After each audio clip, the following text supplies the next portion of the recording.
সম্মানিত শ্রুতিবৃন্দ, উপস্থিত আমাদের এই লাইভ অনুষ্ঠানে যারা জড়িত আছেন এবং এখানে যারা দেখছেন, শুভ সন্ধ্যা বাংলাদেশে। আর আমরা নর্থ আমেরিকায় হলো শুভ সকাল। আমরা আজকে আমাদের মাসব্যাপী যে আদিবাসী সাহিত্য নিয়ে যে ভার্চুয়াল অনুষ্ঠান, এটা তৃতীয় দিন।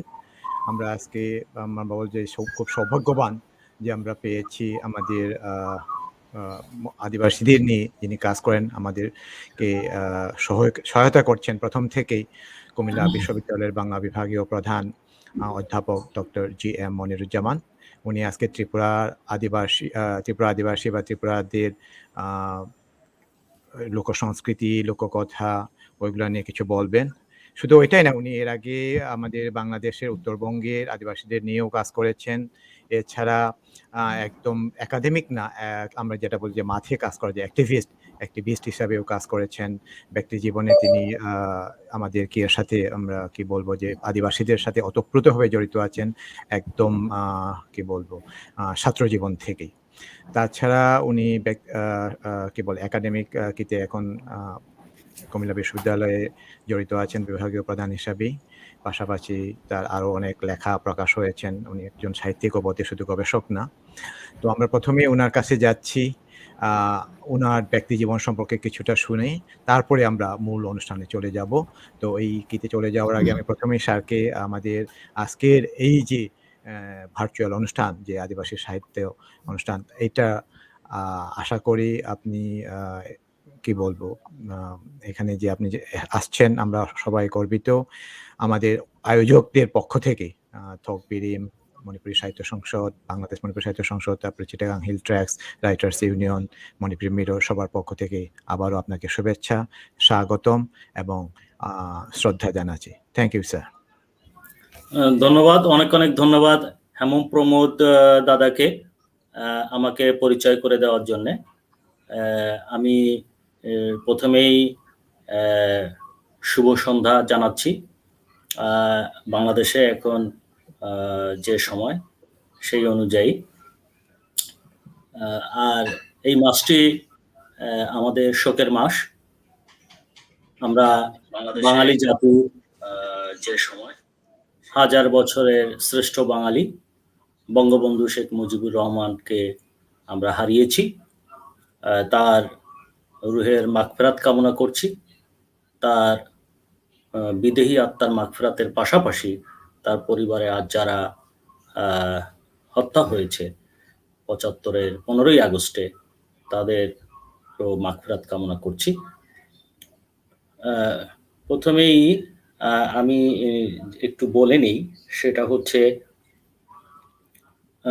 রাজশাহী বিশ্ববিদ্যালয়ে 2001-2 শিক্ষাবর্ষে আমি ইনস্টিটিউট অফ বাংলাদেশ স্টাডিজে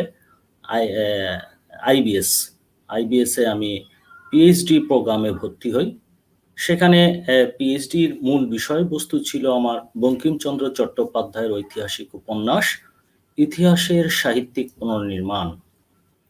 সেখানে কোর্স ওয়ার্ক ছিল 13টি কোর্স ওয়ার্কে, field work base course work ছিল 4টি। তার মধ্যে একটি আমাকে বেছে নিতে হয়েছিল। সেই একটি ছিল হচ্ছে আদিবাসী জীবন ও সংস্কৃতি বিষয়ক। মোটা দাগে বললে প্রান্তিক জনগোষ্ঠীর জীবন ও সংস্কৃতি।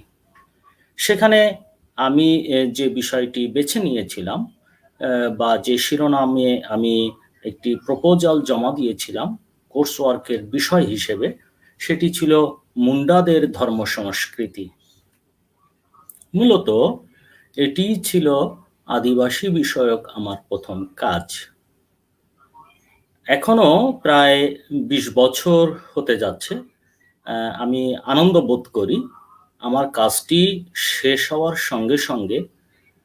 আমি ক্ষেত্র সমীক্ষণমূলক কাজ করেছি এবং সেখানে আদিবাসীদের সঙ্গে আমি বেশ কয়েকদিন দিন এবং রাত অবস্থানও করেছি। তাদের যে মুন্ডাদের যে ধর্ম সংস্কৃতি বিষয়ক যাবতীয় যে বিষয়গুলো আছে, আমি একটা চেষ্টা করেছি সেই বিষয়গুলো তুলে আনতে এবং তা বিশ্লেষণ করতে। মূলত এই কাজটি করে আমি এত বেশি আনন্দ পাই এই কাজটি আমাকে এত বেশি উদ্বুদ্ধ করে এবং আদিবাসীদের বিষয়ে এত বেশি আগ্রহী করে তোলে যা আমাকে পরবর্তীতে আরো কাজের সঙ্গে, এই জাতীয় কাজের সঙ্গে সংযুক্ত করে ফেলে। আনন্দের বিষয় আরো একটি যে ওই 2001 সালে যে কোর্স ওয়ার্ক ছিল, সেই কোর্স ওয়ার্কেই আমি ওইটা জমা দেওয়ার সাথে সাথে, আমি যখন জমা দেওয়ার সাথে সাথে সেটি একটি জার্নালেও প্রকাশিত হয়, ফলে সেটা ছিল আরো বেশি আনন্দের বিষয়। এরপরে আমি একে একে যে কাজগুলো করি তার মধ্যে কুমিল্লায় 3টি পাড়া আছে ত্রিপুরাদের। এই ত্রিপুরাদের 3টি পাড়ায় আমি ত্রিপুরাদের নিয়ে কাজ করি। সেখানেও ছিল ত্রিপুরাদের ধর্ম সংস্কৃতি, জীবন এবং তাদের জ্ঞাতি সম্পর্ক। তারপরে আমি আরো আগ্রহী হয়ে আমাদের বাংলাদেশের পার্বত্য চট্টগ্রাম জেলা, রাঙামাটি, খাগড়াছড়ি, বান্দরবন এইসব এলাকাতে আমি যাই। সেখানে গিয়ে আমি একে একে কাজ করি ত্রিপুরাদের সঙ্গে, মোরোদের সঙ্গে, লুসাইদের সঙ্গে, বমদের সঙ্গে, মারমাদের সঙ্গে। এখন আমি মারমাদের সাহিত্য নিয়ে কাজ করছি। মূলত আমার আদিবাসীদের কাজের বিষয়বস্তু হচ্ছে ধর্ম সংস্কৃতি, লোকপ্রযুক্তি, জীবন ও সাহিত্য। আমি যে কয়টি বড় কাজ করেছি তার জন্য আমি কিছু প্রজেক্টও পেয়েছি। 7টি প্রজেক্ট পেয়েছি, 7টি ইউজিসি এর অর্থায়নে এবং কুমিল্লা বিশ্ববিদ্যালয়ের যৌথ তত্ত্বাবধানে। তো সেক্ষেত্রে আমি প্রথমেই বাংলাদেশ ইউনিভার্সিটি গ্রান্ট কমিশন, তাদের প্রতি কৃতজ্ঞতা জানাই। আমি কুমিল্লা বিশ্ববিদ্যালয়ের কর্তৃপক্ষ, তাদের প্রতি আমি অশেষ কৃতজ্ঞতা জানাই, কারণ আমি গবেষণা মানসিকতা রাখছি ঠিকই, কিন্তু তার নেপথ্যে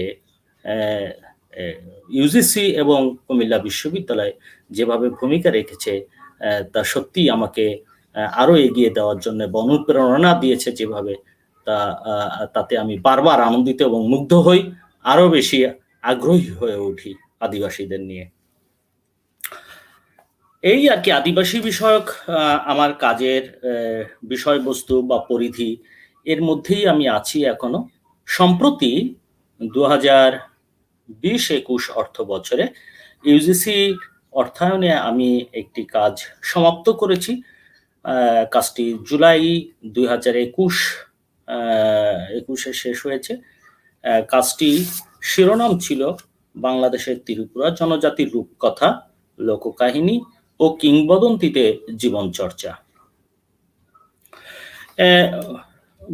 বলা বাহুল্য, এবারেও আমি কুমিল্লা বিশ্ববিদ্যালয় থেকে যথেষ্ট সহযোগিতা পেয়েছি। তো কাজটি যখন আমি করতে যাই তখন কিছু সীমাবদ্ধতাও ছিল। সাহিত্য বিষয়ক সীমাবদ্ধতা তো আছেই, তাছাড়া পারিপার্শ্বিক কিছু সীমাবদ্ধতাও ছিল। তো সেগুলো আমি বলছি, একটু পরেই বলবো। আমি যে কাজটি শেষ করেছি, এটি আজকে এখানে যেটি উপস্থাপন করা হবে সেটি অতি অতি অতি সংক্ষিপ্ত পরিসরেই এখানে উপস্থাপন করা হবে। মূলত আমি যে প্রতিবেদনটি জমা দিয়েছি ফাইনালি, সেটি 150 পৃষ্ঠার অর্থাৎ 150 পৃষ্ঠার একটি প্রতিবেদন জমা দিয়েছি। তারই সংক্ষিপ্ত রূপ আমি এখানে জানানোর চেষ্টা করব। আমি চেষ্টা করব যাতে আমি একটা ধারণা অন্তত দিতে পারি ত্রিপুরাদের, বিশেষ করে এই রূপকথা, লোককাহিনী এবং কিংবদন্তি সম্পর্কে। তো আমরা বোধহয় মূল আলোচনাতেই ফিরে যেতে পারি। স্যারের মূল আলোচনাতে যাওয়ার আগে আমাদের মধ্যে আছেন আমাদের মথুরা বিকাশ ত্রিপুরা, পার্বত্য চট্টগ্রামের খাগড়াছড়ি থেকে। তো দাদাকে নমস্কার জানাই। আর হলো আমরা খুব আনন্দিত স্যারকে পেয়েও। পাশাপাশি মথুরাদা স্যারের মূল বক্তব্যে যাওয়ার আগে আমরা আমাদের আয়োজকদের পক্ষ থেকে স্যারকে কিছু বলা এবং স্যার সম্পর্কে যদি কিছু বলেন আমরা বাধিত হব। Thank you sir. এবং মথুরা দা এখন প্লিজ একটু বলেন আমাদের আয়োজকের পক্ষ থেকে এবং স্যারকে নিবেদন করে কিছু। আচ্ছা, ধন্যবাদ প্রমোদ দা আমাকে সুযোগ দেওয়ার জন্য। মনিরুজ্জামান স্যারকে স্বাগত জানাচ্ছি, আমাদের অতি প্রিয়জন, আমাদের সাহিত্য নিয়ে আমরা যারা কাজ করি আমাদের সবার খুব কাছের মানুষ। এবং তিনি যে মানে সম্ভবত বিগত প্রায় 1 দশকের কাছাকাছি সময়ের মধ্যে আদিবাসীদের যে নিয়ে তিনি যে কাজগুলো করেছেন এটা আমাদের জন্য মাইল ফলক। এবং বিশেষ করে আমি তার যে ত্রিপুরাদের সাহিত্য নিয়ে তিনি যে কাজগুলো করেছেন সেগুলো কিছুটা আমি পড়েছি। আমাদের যেটা মানে বিশেষ করে ত্রিপুরাদের যে লোক সাহিত্যগুলো রয়েছে তার মধ্যে হচ্ছে রূপকথা বা কিংবদন্তি, সেগুলো নিয়ে কাজ করবার এখনো অনেক স্যার খুব ভালো একটা পয়েন্ট নিয়ে এখানে কাজ শুরু করেছেন, যে জীবন চর্চার উপরে তিনি লোককাহিনী, যে রূপকথা, কিংবদন্তি, এগুলোতে আমাদের যে জীবন জীবিকা রিলেটেড নিয়ে তিনি কাজ করছেন। আমি সম্প্রতি আমাদের রূপকথা বা যে আমাদের যে লোককাহিনীর যে সাহিত্যগুলো রয়েছে সেগুলোকে নিয়ে কিছু নাড়াচাড়া মানে একটু পড়াশোনা করার চেষ্টা করেছিলাম। সেখানে যেটা আমার মনে হয়েছে, এটা হয়তো স্যারেরও খেয়াল থাকতে পারে, যে এটার যে উপস্থাপন ভঙ্গিগুলো আমাদের এখন বিশেষ করে যে নতুন প্রজন্ম নতুন করে ভাবতে পারে, যে এই যে এখন যেহেতু পৃথিবী এগিয়ে যাচ্ছে, আমাদের যে গল্প বলার যে ঢং পরিবর্তন হয়ে যাচ্ছে, সাহিত্যের যে উপস্থাপনগুলো অনেক এটা কি বলবো, যে এক ধরনের সৃজনশীল হয়ে যাচ্ছে, সেগুলোতে যাতে আমরা আরো কাজ করতে আমাদের নতুন প্রজন্ম নতুন করে ভাবতে পারে, যারা নতুন প্রজন্মের লেখক, সাহিত্যিক যারা রয়েছেন, গল্পকার যারা রয়েছেন। তো আমাদের মনিরুজ্জামান স্যার যেহেতু এই বিষয় নিয়ে কাজ করছেন, তার এই যে লেখা, এখানে তিনি মূলত বিশ্লেষণ করার চেষ্টা করেছেন আমাদের যে ত্রিপুরা ভাষা, ত্রিপুরাদের যে লোক কাহিনীগুলো রয়েছে সেগুলোতে জীবন জীবিকাগুলো কিরকম আছে, বিষয়গুলো তিনি দেখার চেষ্টা করেছেন। আমার মনে হয় যে এটা আমাদের নতুন প্রজন্মের জন্যও এটা খুবই ইম্পর্টেন্ট এবং গুরুত্বপূর্ণ, যে আমাদের একটা গল্প যেটা সৃষ্টি হয় সেগুলো কিন্তু লিখিত ছিল না, এটা আমাদের বুঝতে হবে। এবং এগুলো লোকমুখে চলতে চলতে এখন দেখা যাবে যে একটা গল্প হয়তো এক গ্রামে এক ধরনের করে প্রচলিত রয়েছে, আর একটা অঞ্চলে গেলে সেটা অন্যরকম ভাবে আছে। তো এগুলোকে আমাদের শ্রদ্ধেয় স্বর্গীয় মহেন্দ্রলাল ত্রিপুরা এগুলোকে সংগ্রহ করেছেন এবং গ্রন্থাকারে এগুলোকে প্রকাশ করেছেন। এটা খুব মাইল ফলক এগিয়েছিলেন এবং সে কারণে আমরা এখন কিছুটা জানতে পারছি। হয়তো আমরা ছোটকালে আমাদের যে নানি দাদিদের মুখে অনেক শুনেছি গল্প, সেগুলো আমরা অনেক সময় শুনি ভুলে যাই, কিন্তু এগুলো গ্রন্থনা করা ছিল না।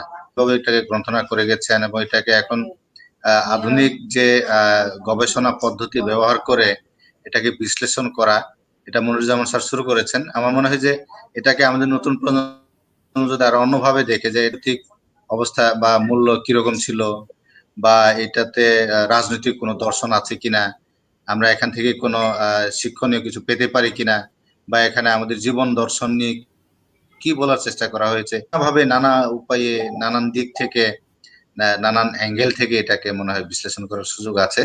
তো আমার মনে হয় যে এটা মনিরুজ্জামান স্যার যেটা করেছেন এটা আমাদের জন্য একটা কি বলবো, যে মূলক একটা কাজ উনি করেছেন।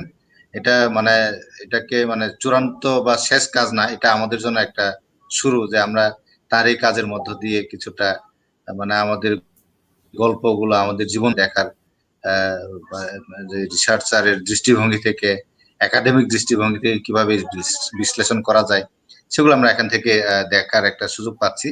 এবং এটা শুধুমাত্র ত্রিপুরা লোক নয়, অন্যান্য ভাষার যে লোক সাহিত্যগুলো রয়েছে, যে গল্প কাহিনীগুলো রয়েছে আমাদের, সেগুলোকেও একইভাবে আমরা বিচার বিশ্লেষণ করতে পারি, নানাভাবে আমরা নানান অ্যাঙ্গেল থেকে দেখাচ্ছে। তো আমি স্যারকে অভিনন্দন জানাচ্ছি, এই বড় একটা কাজ আপনি সম্পন্ন করেছেন, এটা আমাদের সবার জীবনে কাজে লাগবে। আমাদের আয়োজন যারা সংগঠন যারা রয়েছে সকলের পক্ষ থেকে আপনাকে কৃতজ্ঞতা জানা দেওয়ার জন্য ধন্যবাদ স্যার। ধন্যবাদ, অনেক অনেক ধন্যবাদ মথুরা বিকাশ ত্রিপুরা দাদা। আসলে কি বলবো স্যারকে আমি আবারও বলছি, আবারও ধন্যবাদ। আপনার যে এই যে আপনার নিজস্ব একাডেমিক, তারপর হলো আমাদের ইউনিভার্সিটির কাজ, সবকিছু মিলিয়ে এর মধ্যেও যে আপনি সময় বের করে এটার জন্য কাজ করেছেন। অনেকে তো অনেক কিছু করে, তাই না? তো এর মধ্যে কি বলবো, বিশেষ করে যারা সবাই করেন সেটা হলো তার নিজের বা আমাদের বাংলা সাহিত্যের, কিন্তু এর বাংলা সাহিত্যের মধ্যে থেকেও আপনি আমাদের এই যে আদিবাসীদের সাহিত্য বা আদিবাসী লোক সংস্কৃতি নিয়ে যে কাজ করেছেন, ওইটা আমার মনে হয় শুধু একাডেমিশিয়ানদের না, আমরা যারা আদিবাসী নিয়ে কাজ করতে চাই বা আদিবাসী সম্পর্কে যারা আগ্রহী তাদের জন্য একটা ভালো এবং একটা কি বলবো মূল্যবান একটা সম্পদ হিসেবে মনে করবো। তো আমরা এখন সরাসরি স্যারের কাছে চলে যাই। আমরা আশা করব স্যার যদি পরবর্তীতে যদি কোনো ধরনের প্রশ্ন থাকে বা কি থাকে, স্যারের কাছে আমরা যারা শুনছি বা আমাদের এই স্টুডিওর মধ্যেও যারা আছে আমাদের মধ্য থেকেও যদি কোনো প্রশ্ন থাকে আমরা লিখে রাখবো, অথবা কমেন্ট বক্সে লিখে দিবেন বা চ্যাট বক্সে লিখে দিতে পারেন। পরে আমরা স্যারের বক্তব্যের পরে আমরা স্যারের সাথে ওইটা নিয়ে আলাপ করব। ধন্যবাদ। এখন সরাসরি স্যারের কাছে চলে যাই। Professor doctor GM. মনিরুজ্জামান, বিভাগীয় প্রধান, বাংলা বিভাগ, কুমিল্লা বিশ্ববিদ্যালয়। ধন্যবাদ স্যার। ধন্যবাদ আবারও। আমি অনেক বেশি কৃতজ্ঞ আমার সম্পর্কে এরকম ধারণা রাখার জন্যে। আমি মথুরা বিকাশ দাদার সঙ্গে মাঝে মধ্যে যোগাযোগ রাখি। তার একটি সর্বশেষ যে বইটি প্রকাশিত হয়েছে, ত্রিপুরা সমাজ, সংস্কৃতি ও জীবিকা, এটি প্রকাশ করেছে খাগড়াছড়ি জেলা থেকে ক্ষুদ্র নৃগোষ্ঠীর সাংস্কৃতিক ইনস্টিটিউট 2019 সালে। দাদাকে বলে রাখি বইটা খুব মূল্যবান এবং গবেষণাধর্মী। বইটা আমাকে সহযোগিতা করেছে। অন্যান্য বই তো আছেই, দাদাকে সামনে পেলাম তাই দাদার কথাটা বলে নিলাম। তো আমি মূল আলোচনায় চলে যাই। আমি আজকে যে বিষয়ে কথা বলবো, আবারও আমি সেই শিরোনামটি বলছি, সেটি হচ্ছে বাংলাদেশের ত্রিপুরা জনজাতির রূপকথা, লোককাহিনী ও কিংবদন্তিতে জীবন চর্চা। আমি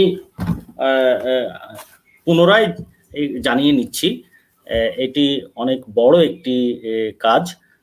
সেই কাজকে আমি যথাসম্ভব সংক্ষিপ্ত পরিসরে এখানে উপস্থাপন করব।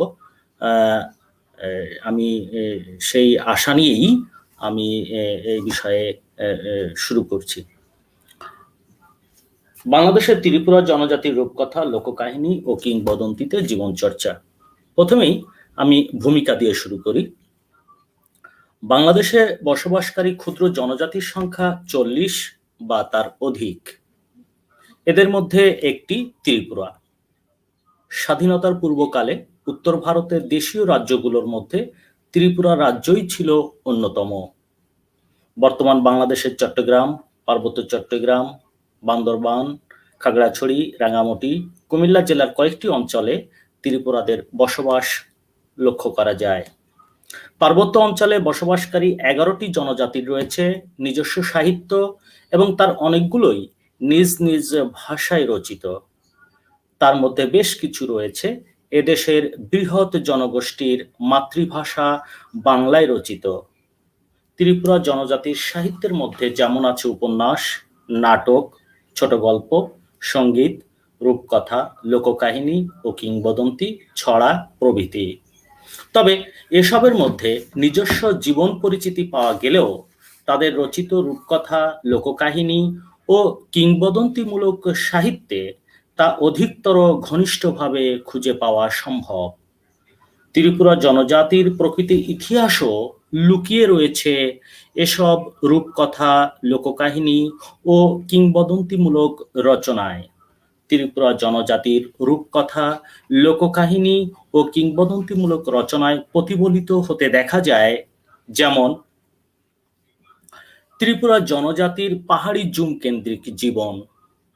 সেখানে জুম পেশায় নরনারীর ভূমিকা, জুম চাষ, উৎপাদন ও বন্টন, শোষণ, নির্যাতন, জুম কেন্দ্রিক পাহাড়ি যোগাযোগ ব্যবস্থা, বাণিজ্য কেন্দ্র, অর্থনৈতিক অবস্থা, দুর্ভিক্ষ ও দুর্যোগে দরিদ্রের দুর্গতি, দারিদ্র্যের কারণ ও এর থেকে মুক্তির উপায়, প্রাচীন শিকার ব্যবস্থা, জুম ফসল রক্ষার কৌশল, জুম ঘর প্রস্তুতকরণ, বিভিন্ন প্রকার লোকপ্রযুক্তি, পশু পাখি পালন প্রভৃতি। পাশাপাশি স্থান পেয়েছে জুম কেন্দ্রিক বাস্তু সংস্থান, পারিবারিক বন্ধন, অন্ন বস্ত্র বাসস্থান বিষয়ক চিত্র, পাহাড়ি গ্রাম জীবনের জঙ্গমতা, পাহাড়ি সামাজিক দ্বন্দ্ব ও গোষ্ঠী চেতনা এবং অন্যান্য পেশাজীবীর পরিচয় প্রভৃতি।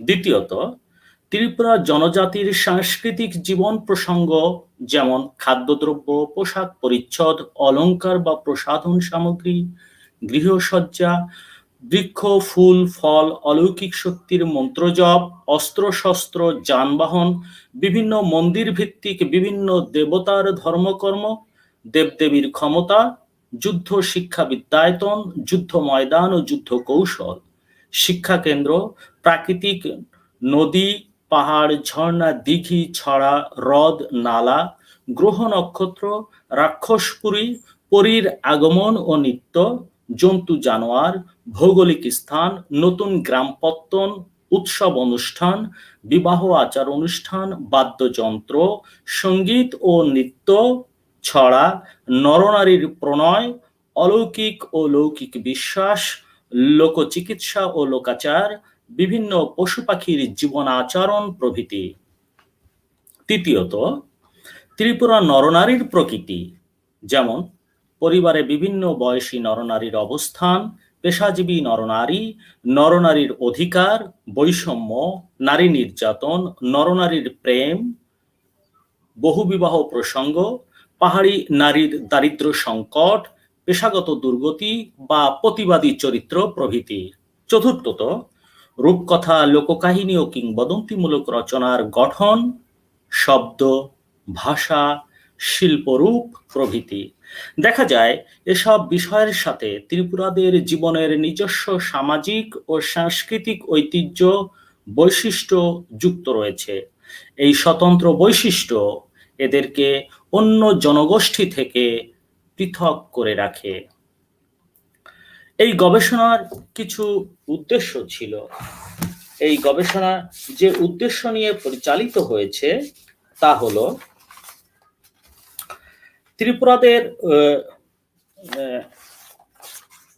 এই কাজটি করার সময় বেশ কয়েকটি প্রশ্ন মাথায় ছিল, যেমন রূপকথা, লোককাহিনী ও কিংবদন্তিমূলক রচনায় ত্রিপুরাদের প্রকৃতি ও স্বাতন্ত্র্য কিরূপ, বাংলাদেশের সাহিত্যে ত্রিপুরাদের এ জাতীয় সাহিত্যের অবস্থান বা প্রকৃতি কেমন, এ জাতীয় রচনায় উপস্থাপিত অতীত বিষয়াদি বর্তমানে তাদের জীবনে কতটুকু তারা ধরে রাখতে সক্ষম হয়েছে, এর মাত্রা কি,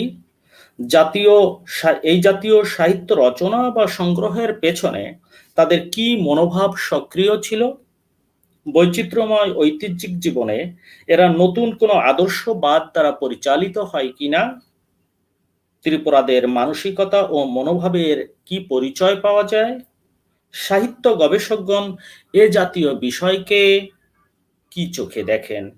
এরকম প্রশ্নগুলো সাথে নিয়েই এগিয়ে যেতে হয়েছে। এছাড়াও মোটা দাগে গবেষণার যে তিনটি লক্ষ্য ছিল তা হচ্ছে ত্রিপুরাদের রূপকথা, লোককাহিনী ও কিংবদন্তিমূলক রচনার উৎস অনুসন্ধান ও তার প্রকৃতি নির্ণয়, এসবের মধ্যে তাদের ঐতিহ্যিক প্রাত্যহিক পার্বত্য জীবন, জুম জীবন, সংস্কৃতি, নারী পুরুষ সম্পর্ক, বিশ্বাস এবং এর সাহিত্য মূল্য প্রভৃতি চিহ্নিত করা। লক্ষ্য ৩, এ জাতীয় সাহিত্যে তাদের জীবন ও মনোলোকের যে প্রতিফলন ঘটে তা উদ্ঘাটন করা। গবেষণার উপরে, এই বিষয়বস্তুর উপরে প্রকাশনা পর্যালোচনা এবং বর্তমান উদ্যোগের যৌক্তিকতা। মূলত আমি কাজটি করার সময় লক্ষ্য করেছি যে আদিবাসীদের বিশেষ করে এ জাতীয় সাহিত্য নিয়ে কোনো বড় রকমের কাজ আমার চোখে পড়েনি। বিশেষ করে ত্রিপুরাদের রূপকথা, লোককাহিনী এবং কিংবদন্তি নিয়ে কোথাও, এক অর্থেই বলা যায়, কোথাও বিশেষভাবে কোনো আলোচনা আমি এই গবেষণা করার সময় খুঁজে পাইনি। আমি জানি না ভবিষ্যতে পাবো কিনা, পেলে তাহলে তো আমার জন্য উপকার হবে। তাছাড়া একটি জাতির অস্তিত্ব অথবা তার ইতিহাস খুঁজে পেতে গেলে তার সাহিত্য, বিশেষ করে প্রাচীন সাহিত্যগুলোর মধ্যেই তা খুঁজে পাওয়া সম্ভব। এই ভাবনা থেকেই এই জাতীয় কাজে আমি উদ্বুদ্ধ হয়েছিলাম। এছাড়াও কুমিল্লা বিশ্ববিদ্যালয়ের MA শ্রেণীতে প্রান্তিক জনগোষ্ঠীর সাহিত্য ও সংস্কৃতি পাঠ্যসূচিতে অন্তর্ভুক্ত আছে। সেখানেও ত্রিপুরা জনজাতির রূপকথা এবং লোককাহিনী পাঠ্য অন্তর্ভুক্ত হিসেবে চিহ্নিত হয়েছে। ফলে আমি ধারণা করেছি এটি ত্রিপুরা জনজাতির জন্য তাদের প্রাচীন ইতিহাস কেমন ছিল তা জানতে যতটা সহযোগী হবে, পাশাপাশি কুমিল্লা বিশ্ববিদ্যালয়ে আমার শিক্ষার্থী অথবা অন্যান্য কোনো শিক্ষা প্রতিষ্ঠানে যদি এই জাতীয় বিষয় পাঠ্যসূচিভুক্ত হয়ে থাকে, তাহলে সেই সকল স্থানের শিক্ষার্থীবৃন্দ এখান থেকে সহযোগিতা পেতে পারে। অপরদিকে গবেষণা মনস্ক শিক্ষার্থীবৃন্দ উচ্চতর গবেষণা করার সময় তারা যাতে সহযোগিতা পেতে পারে, এই লক্ষ্য নিয়েও এই গবেষণাটি শুরু করা হয়েছিল। গবেষণায় যে কৌশল অবলম্বন করা হয়েছে তা আমরা একটু আলোচনা করতে পারি। মূলত আমরা গবেষণায় যে কৌশল অবলম্বন করেছি সেটি হচ্ছে এই রূপকথা, লোককাহিনী ও কিংবদন্তিমূলক কাজ জীবন খুঁজতে গিয়ে প্রাথমিক উপকরণ হিসেবে দুটি গ্রন্থকে গ্রহণ করতে হয়েছে। বিশেষ করে ত্রিপুরা জনজাতির নামকরা সাহিত্যিক মহেন্দ্রলাল ত্রিপুরা, তার সংগৃহীত সম্পাদিত গ্রন্থ হচ্ছে ত্রিপুরা রূপকথা এবং ত্রিপুরা লোককাহিনী। এই গ্রন্থ দুটিকে মূল বা আকর গ্রন্থ হিসেবে এই গবেষণায় গৃহীত হয়েছে। এছাড়াও প্রয়োজন বোধে ত্রিপুরা জনজাতি ছাড়াও অন্যান্য জনজাতির বিভিন্ন ব্যক্তিবর্গের সঙ্গে সাক্ষাৎকারের মাধ্যমেও বেশ কিছু তথ্যোপাত্ত এই গবেষণায় উপস্থাপন করা হয়েছে। এছাড়াও এই প্রাথমিক সহায়ক উপকরণ হিসেবে ত্রিপুরা জনজাতির বিভিন্ন লেখকবৃন্দ যে সমস্ত গ্রন্থ রচনা করেছেন অথবা আদিবাসীদের উপরে রচিত যেসব গ্রন্থ আদিবাসী অথবা আদিবাসী যারা লিখেছে সেসব গ্রন্থ এখানে সহায়ক গ্রন্থ হিসেবে ভূমিকা রেখেছে। এছাড়াও অভিধান, কোষ গ্রন্থ এবং পত্রপত্রিকা, বিভিন্ন প্রবন্ধ এই গবেষণায় ব্যবহার করা হয়েছে। কাজটি করার সময় আমরা এক নজরে একটু দেখে নিই যে গবেষণাটি কিভাবে বা প্রতিবেদনটি কিভাবে সাজানো হয়েছিল।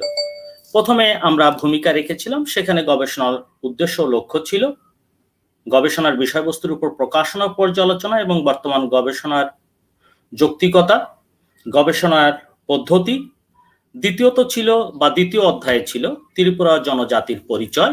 সেখানে ছিল ত্রিপুরা জনজাতির পরিচয়, ত্রিপুরা জনজাতির গোত্র, খাদ্যাভ্যাস, স্বভাব ও সমাজ প্রধান, ত্রিপুরা জনজাতির ধর্ম সংস্কৃতি, উৎসব ও আচার। তৃতীয় অধ্যায়ে আছে ত্রিপুরা জনজাতির রূপকথা, ত্রিপুরা লোককাহিনী ও কিংবদন্তি।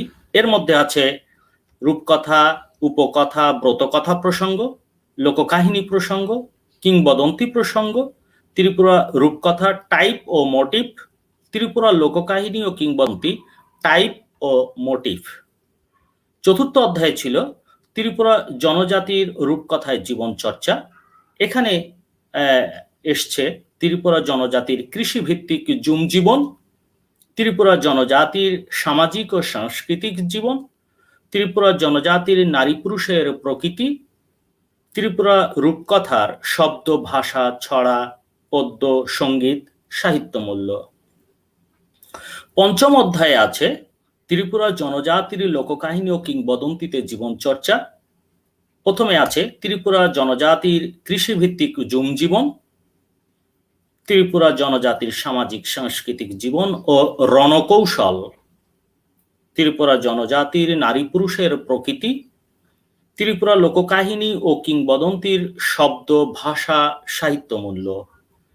নিয়ম অনুযায়ী উপসংহার এবং গ্রন্থপঞ্জীয় প্রতিবেদনটিতে স্থান পেয়েছে। আলোচনার শুরুতেই আমি খুবই সংক্ষিপ্ত পরিসরে আছে, আমি মাঝে মাঝে একটু বাইরেও চলে যাব, মূল এখানে যা আছে তার বাইরেও চলে যাব। প্রথমেই আমরা আলোচনা করে নিই যে রূপকথা, লোককাহিনী এবং কিংবদন্তি আসলে কি জিনিস। রূপকথা বিষয়ে বলি, রূপকথা, লোককাহিনী ও কিংবদন্তি পৃথিবীর সব জাতির চিরায়ত সম্পদ। বাংলাদেশে বসবাসকারী ত্রিপুরা জনজাতির নিকটেও তাদের রূপকথা, লোককাহিনী ও কিংবদন্তি ব্যতিক্রম নয়। এক্ষেত্রে মুখে মুখে প্রচলিত থাকা এসব রূপকথা বা লোককাহিনীকে ত্রিপুরা সাহিত্যিক মহেন্দ্রলাল ত্রিপুরা স্বজাতির নিকটে উপস্থাপন করেছেন ত্রিপুরা রূপকথা এবং ত্রিপুরা লোককাহিনী কিংবদন্তি শিরোনামে। আমি এ বিষয়ে একটু বলি, গ্রন্থ দুটি সম্পর্কে একটু ধারণা দেই। মহেন্দ্রলাল ত্রিপুরা ত্রিপুরা রূপকথা নামক যে গ্রন্থটি সম্পাদনা করেছেন সেটি রাঙামাটি উপজাতীয় সাংস্কৃতিক ইনস্টিটিউট থেকে 1999 সালে প্রকাশিত হয় এবং এখানে রূপকথা, সংগৃহীত রূপকথার সংখ্যা হচ্ছে 16টি। বইটির পৃষ্ঠা সংখ্যা 96, মূল্য 60 টাকা। অপরদিকে ত্রিপুরা লোককাহিনী ও কিংবদন্তি এই গ্রন্থটি প্রকাশিত হয়েছে রাঙামাটি জেলা থেকে ক্ষুদ্র নৃগোষ্ঠীর সাংস্কৃতিক ইনস্টিটিউট হতে এবং সেটির প্রকাশ সাল 2012 সাল। আর এতে সংগৃহীত লোককাহিনী ও কিংবদন্তির সংখ্যা 4টি, পৃষ্ঠা সংখ্যা 80, বইটির মূল্য 100 টাকা। এই দুটি মূল আকর গ্রন্থ হিসেবে কাজ করেছে। বলে রাখা ভালো, আমি এই বিষয়ে কাজ করার জন্য ত্রিপুরা রূপকথা এবং লোককাহিনী আরও খুঁজে দেখার চেষ্টা করেছি, কিন্তু আমার হাতে এরকম কোনো বিষয় খুঁজে পাওয়া যায়নি। আমি ক্ষেত্র সমীক্ষায়ও দেখার চেষ্টা করেছি বা অন্যান্য মাধ্যমেও চেষ্টা করেছি, কিন্তু সবকিছু বিবেচনা করে দেখা গেছে মহেন্দ্রলাল ত্রিপুরার এই গ্রন্থ দুটি মূল গ্রন্থ হিসেবে চিহ্নিত করা যেতে পারে। তাই এ দুটি গ্রন্থকেই প্রাথমিক উপকরণ হিসেবে এই গবেষণায় গ্রহণ করা হয়েছিল। ঐতিহাসিক বিবেচনায় এই গ্রন্থ দুইটি বিশেষ গুরুত্ব বহন করে। এই গ্রন্থ দুটিতে উপস্থাপিত বিভিন্ন বিষয় যেভাবে উপস্থাপিত হয়েছে, সেখানে ত্রিপুরাদের স্বজাতি প্রেম, দেশপ্রেম, ঐতিহ্য প্রেমের পরিচয় পাওয়া যায়। এগুলো হলো তাদের ঐতিহ্যিক সচেতনতার দলিল। প্রসঙ্গত, বাংলা রূপকথার জাদুকর তথা রূপকথার সংগ্রাহক দক্ষিণারঞ্জন মিত্র মজুমদার তার সংগৃহীত গ্রন্থ ঠাকুরমার ঝুলি উল্লেখযোগ্য।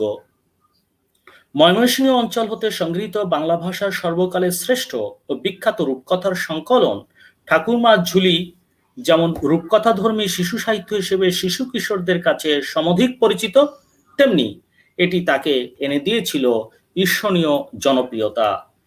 এই ঠাকুরমার ঝুলি গ্রন্থটি শিশু সাহিত্য বা রূপকথার বা উপকথার গ্রন্থ হিসেবে পরিচিতি পেলেও এই গল্পগুলো আবহমান কাল ধরে গ্রামীণ জনপদের সাধারণ মানুষের মুখে মুখে প্রচলিত এক অনন্য সম্পদ। রূপকথার কাহিনীর শেষে পরাভূত হয় অকল্যাণ ও অমঙ্গলের শক্তি এবং জয়লাভ করে কল্যাণবোধ ও মঙ্গল চেতনা। অশুভ অপশক্তির বিনাশ শেষে ফিরে আসে শান্তি ও সমৃদ্ধি। বলে রাখা ভালো, বাংলা সাহিত্যে বা বাংলাদেশে এই ঠাকুরমার ঝুলি দক্ষিণারঞ্জন মিত্র মজুমদারের এটি আমাদেরকে অনেকটা এগিয়ে দিয়েছে সেক্ষেত্রে শুধু বাঙালি জাতি নয়, বাংলাদেশে বসবাসকারী অন্যান্য জাতির জন্য গ্রন্থটি একটি অমূল্য গ্রন্থ হিসেবে দীর্ঘকাল চিহ্নিত হয়ে থাকবে।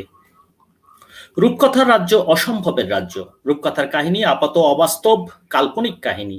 এর জগৎ স্বপ্ন কল্পনার জগৎ। বাস্তব সম্ভব অসম্ভবের সীমা সেখানে বিলুপ্ত।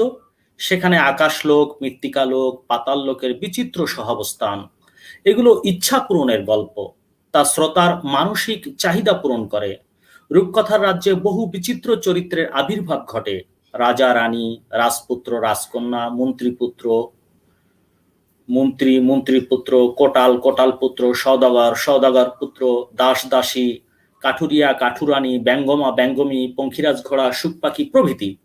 কোন এক সংকটে রূপকথার সূচনা হয় আর এর সমাপ্তি ঘটে সংকটের অবসানে।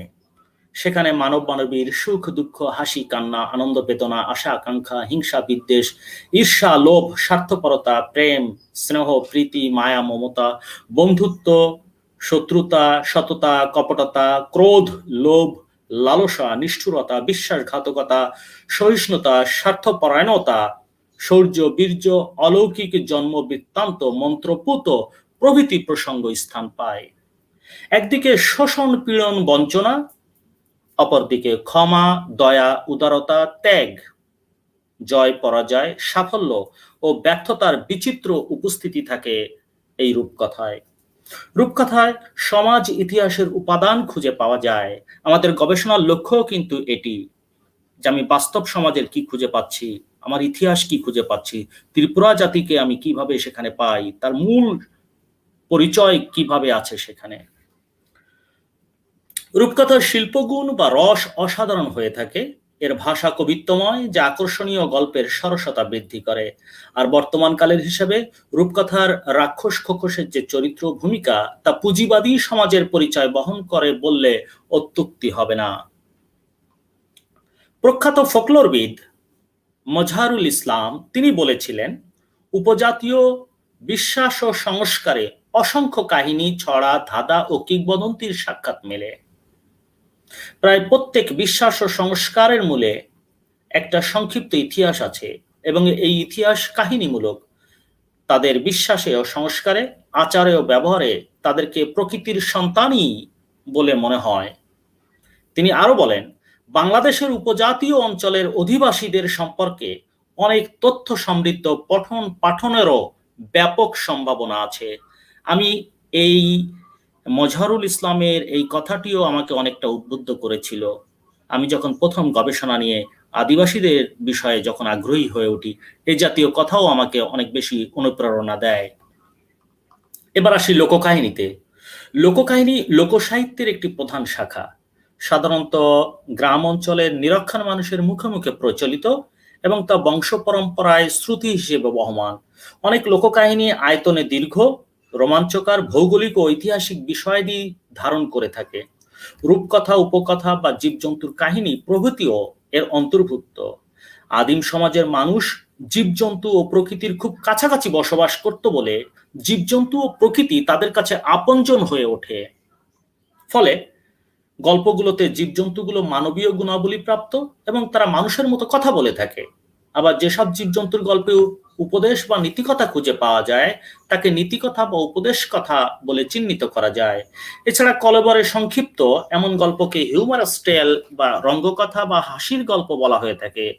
কখনো বা সেখানে অসীম সাহসী বীর চরিত্র নানা রকম অসাধ্য সাধন করে জনগণের মন জয় করে। এ জাতীয় কাহিনীকে হিরো টেল বা বীর কথা বলা হয়ে থাকে। আবার এমন কোন স্থানীয় ঘটনা বা হয়তো কখনো সত্যিকার অর্থে কোথাও ঘটেছিল, যা মানুষের মুখে মুখে প্রচলিত হয়ে জনপ্রিয়তা লাভ করে আসছে, এই জাতীয় কাহিনীকে স্থানীয় কাহিনী বলা হয়। আবার বিশেষ কোনো বিষয় তা কেন এবং কিভাবে সৃষ্টি হয়েছিল তা বোঝানোর জন্য যে কাহিনী লোকমুখে ঘুরে ফিরে আসছে, তাকে সৃষ্টিকথা হিসেবে চিহ্নিত করা হয়। তাছাড়া গাঁজাখুরি গল্প, ধাঁধামূলক গল্প, শিকলি গল্প প্রভৃতি লোককাহিনীতে অন্তর্ভুক্ত করা হয়ে থাকে। লোককাহিনী বংশ পরম্পরাক্রমে প্রাপ্ত সম্পদ এবং তা লিখিত বা মৌখিক গদ্যের ভাষায় প্রকাশ করা হয়ে থাকে। লোককাহিনী ইতিহাস, পুরাণ অত্যদ্ভুত ঘটনা ও অবিশ্বাস্য নানা বিষয় নিয়ে গড়ে ওঠে এ জাতীয় লোককাহিনী। যেমন পঞ্চতন্ত্র আমাদের দেশে প্রচলিত আছে, পঞ্চতন্ত্র, হিতোপদেশ, কথা সরিৎসার, শাহনামা, আলেফ লায়লা ওয়া লায়লা, মিশরের আন্তারার কাহিনী, জেস্টা রোমানারাম, রোমান্স, গীতিকবিতা, হাতেম তাই, চসারের ক্যান্টারবেরি টেলস, বোক্কাচিওর ডেকামেরন প্রভৃতি। বিভিন্ন পণ্ডিত লোককাহিনী টাইপ ও মোটিভ নির্ণয় করে এবং ঐতিহাসিক ও ভৌগোলিক পদ্ধতিতে লোককাহিনীর বিচার করে লোককাহিনী মূল্যায়নের ক্ষেত্রে একটি বিপ্লব সাধন করেছেন। লোককাহিনীর পঠন পাঠন প্রমাণ করে যে মানব সংস্কৃতির ইতিহাসে লোককাহিনী অনন্য ভূমিকা পালন করে আসছে এবং মানুষ এক ও অভিন্ন। লোকসমাজে লোককাহিনী শুধু আনন্দের মাধ্যমই নয়, তা জনশিক্ষার একটি শ্রেষ্ঠ উপায়। এরপর আসি কিংবদন্তিতে। সমাজে বিশেষ অবদানের জন্য নির্দিষ্ট কোনো ব্যক্তি উক্ত সমাজের মানুষের মনে তার অবস্থান করে নেন। সমাজের মানুষ উক্ত ব্যক্তি এক বা ওই ব্যক্তি বিশেষের কাজকে স্মরণ করে থাকে। মানব জাতির কল্যাণের জন্য বা বিশেষ ক্ষেত্রে অবদানের জন্য ওই ব্যক্তিকে বা তার ওই কাজকে কিংবদন্তি বলা হয়। ব্যক্তির সামাজিক অবদান লোকমুখে দীর্ঘকাল বংশ পরম্পরায় প্রচলিত ও প্রচারিত হয়ে থাকে। এই প্রচলিত কাহিনীকেই আবিধানিক অর্থে কিংবদন্তি বলা হয়। যিনি জীবদ্দশায় কিংবদন্তি হয়ে ওঠেন তাকে জীবন্ত কিংবদন্তি বলা হয়। এরকম এই বাংলাদেশে এরকম বিশেষ ব্যক্তিবর্গ আছেন যারা আমাদের কাছে কিংবদন্তি হিসেবে নির্ণীত হয়েছেন। আপাত দৃষ্টিতে তিনি অভাবনীয় শক্তি বা ক্ষমতা দিয়ে অসাধ্যকে সাধন করেন। কিংবদন্তি মুখে মুখে প্রচলিত এক ধরনের গল্প কাহিনী, প্রবাদ বাক্য, উপাখ্যান বা ছোট গল্প, যা পরম্পরায় মানুষ শুনে শুনে মনে রাখে এবং বলে থাকে। পুরাতন বা প্রাচীনকালের এসব গল্পে ইতিহাস উপাদান থাকে, যা সরাসরি আর প্রমাণের সুযোগ থাকে না। এই ঐতিহাসিকতা সমৃদ্ধ বা ইতিহাসমূলক লোককথাগুলোই হচ্ছে কিংবদন্তি। কিংবদন্তি কোন জনপদ, বীর পুরুষ, উল্লেখযোগ্য অবদানকারী বিশেষ ব্যক্তি, বিশেষ প্রাণী, নীতিকথা, ঐতিহাসিক চরিত্র, বিশেষ জীবন, প্রকৃতিতে বিশেষ কোনো ঘটনা নিয়ে গল্প করে। যেমন বেহুলা লক্ষিন্দরের কিংবদন্তি, 12 ভূঁইয়াদের কিংবদন্তি, এক সময়কার বন জঙ্গলে বাঘের দাপটের কিংবদন্তি, গোপাল ভাঁড়, রামায়ণ মহাভারত বা বিভিন্ন পুরাণ কাহিনী প্রভৃতি কিংবদন্তি হিসেবে আমাদের কাছে পরিচিত। এরপরে আমরা আসি মূল জায়গায়। ত্রিপুরা রূপকথার টাইপ ও মোটিভ এই অংশে বলা হবে আসলে মহেন্দ্রলাল ত্রিপুরা তার ত্রিপুরা রূপকথা গ্রন্থে যে গল্পগুলো সংগ্রহ করেছেন সেই গল্পের নাম এবং এই গল্পের বিষয়বস্তু। মহেন্দ্রলাল ত্রিপুরা সম্পাদিত ত্রিপুরা রূপকথা গ্রন্থে মোট গল্প সংখ্যা 16। গল্পগুলোর নাম এবং লেখক প্রদত্ত বানান এরকমই, যেভাবে তিনি লিখেছেন সেভাবেই এখানে রাখা হয়েছে।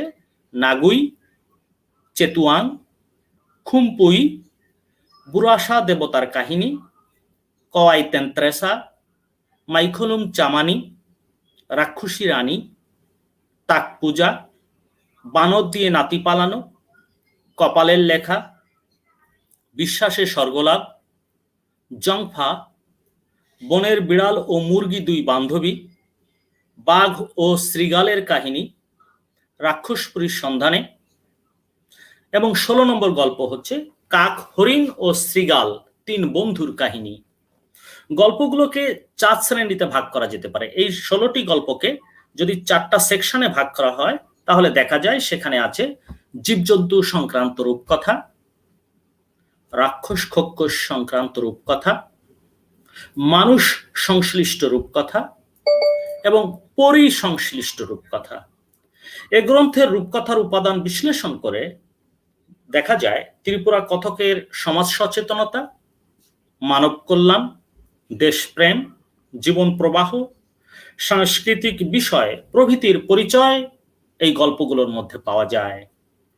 ত্রিপুরা রূপকথা গ্রন্থে যেসব উপাদান পাওয়া যায় এবং যা টাইপ ও মোটিভকে নিয়ন্ত্রণ করে তার একটি তালিকা প্রদান করা যেতে পারে। উল্লেখিত টাইপ হচ্ছে মূল ঘটনা, মোটিভ হচ্ছে ছোট ছোট ঘটনা, যা মোটিভ টাইপকে রূপান্তরিত করে। ছোট ছোট কাহিনী, ছোট ছোট ঘটনাগুলো নিয়েই টাইপ গঠিত হয়ে থাকে। ত্রিপুরা রূপকথায় আমরা কি কি উপাদান পেয়েছি, সেই উপাদানগুলো এই গল্পগুলো থেকে সংগ্রহ করতে হয়েছে। এই উপাদানগুলোকে বেশ কয়েকটি শ্রেণীতে বিভক্ত করা হয়েছে। এই শব্দগুলো বা এই জাতীয় উপাদানগুলো বেছে বেছে বের করতে হয়েছে। যেমন চরিত্র বিষয়ক। ত্রিপুরা রূপকথায় এই 16টি গল্পে যে চরিত্রগুলো পাওয়া গেছে সেই চরিত্রের নামগুলো উদ্ঘাটন করা হয়েছে।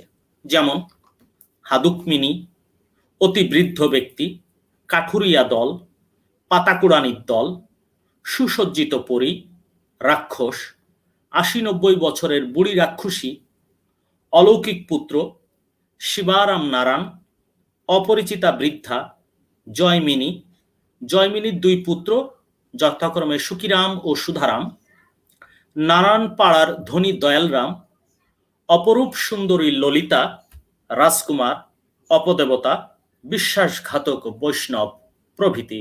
এই চরিত্রগুলো এই 16টি গল্পের মধ্যে খুঁজে পাওয়া যাবে। এই রূপকথায় আমরা খাদ্যদ্রব্যের নাম পাই। আমাদের খেয়াল রাখতে হবে এই কথাগুলো বলার অর্থ হচ্ছে এই জাতীয় চরিত্র অথবা এই যে যেমন এখন বলবো খাদ্যদ্রব্য, এই বিষয়গুলো কিন্তু ত্রিপুরা সমাজে এখনো প্রচলিত আছে এই খাবারগুলো। এবং ত্রিপুরারা যে খাবারগুলো গ্রহণ করে থাকে প্রাচীনকাল থেকে, সেই খাবারগুলোই কিন্তু এখানে ব্যবহৃত হয়েছে। এবং আমরা এই রূপকথা থেকেই জানতে পারি যে আসলে প্রাচীন ত্রিপুরা জনজাতি তারা কি ধরনের খাবার পছন্দ করত।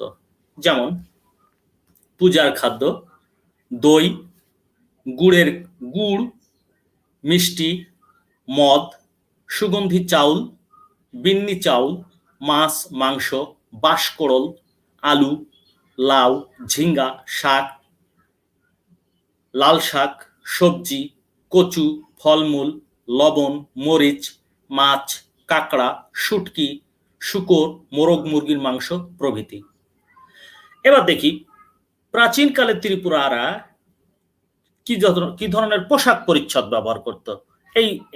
এই গল্পের মধ্যে খুঁজে পাওয়া গেছে নাগুই পাখির পালক দিয়ে তৈরি জামা, গামছা, ফুলহাতা শার্ট, ঐতিহ্যবাহী পোশাক, সাদা নেংটি, রিনাই, রিসা। আমরা অলংকারের নামও পাই। নারীরা যেসব অলংকার ব্যবহার করে তার মধ্যে আছে সর্পরাজের মানিক, 7 রাজার ধনের সমান মূল্য, যা প্রাচীন যুগের বা প্রাচীন ত্রিপুরা নারীরা এই সর্পরাজের মানিকের অপেক্ষায় থাকতো। তারা আশা করে থাকতো এই মানিক তারা পাবে কখনো। আমরা কিছু ঘরেরও নাম পাই, যেমন কুড়ে ঘর, জুম ঘর, দোকান ঘর। বৃক্ষ ফুল ফল, আমরা যেসব বৃক্ষ ফুল ফলের নাম পাই চেতুয়াং গাছ, বট গাছ, রাজার একটি মায়াবী গাছ, আম গাছ, গামার গাছ, কুঞ্জবন, খরা গাছ, খড় গাছ মানে টক জাতীয় একরকম ফলের গাছ, তুলসী গাছ। আমরা বেশ কিছু স্থানের নাম পাই এই গল্পগুলোতে, এগুলো খুঁজে বের করতে হয়েছে এই গল্প থেকে। রাজধানী, ফুলে ফুলে সজ্জিত কুঞ্জবন, শিবারাম পাড়ার হাজার হাজার লোকবসতি, নারায়ণ পাড়া, হাপিং পাড়া, বন জঙ্গলের পথ, পাহাড়ি পথ, সমতল ভূমির পথ। কিছু অস্ত্র শস্ত্রের নামও পাওয়া যায়, হরিণ বা শুকর মারার ফাঁদ, দায়ে শান দেওয়া, পূজার খড়গে বালি দিয়ে শান দেওয়া, ছুরি, লাই, তলোয়ার, যুদ্ধবিদ্যা, অস্ত্রচালনা কৌশল প্রভৃতি।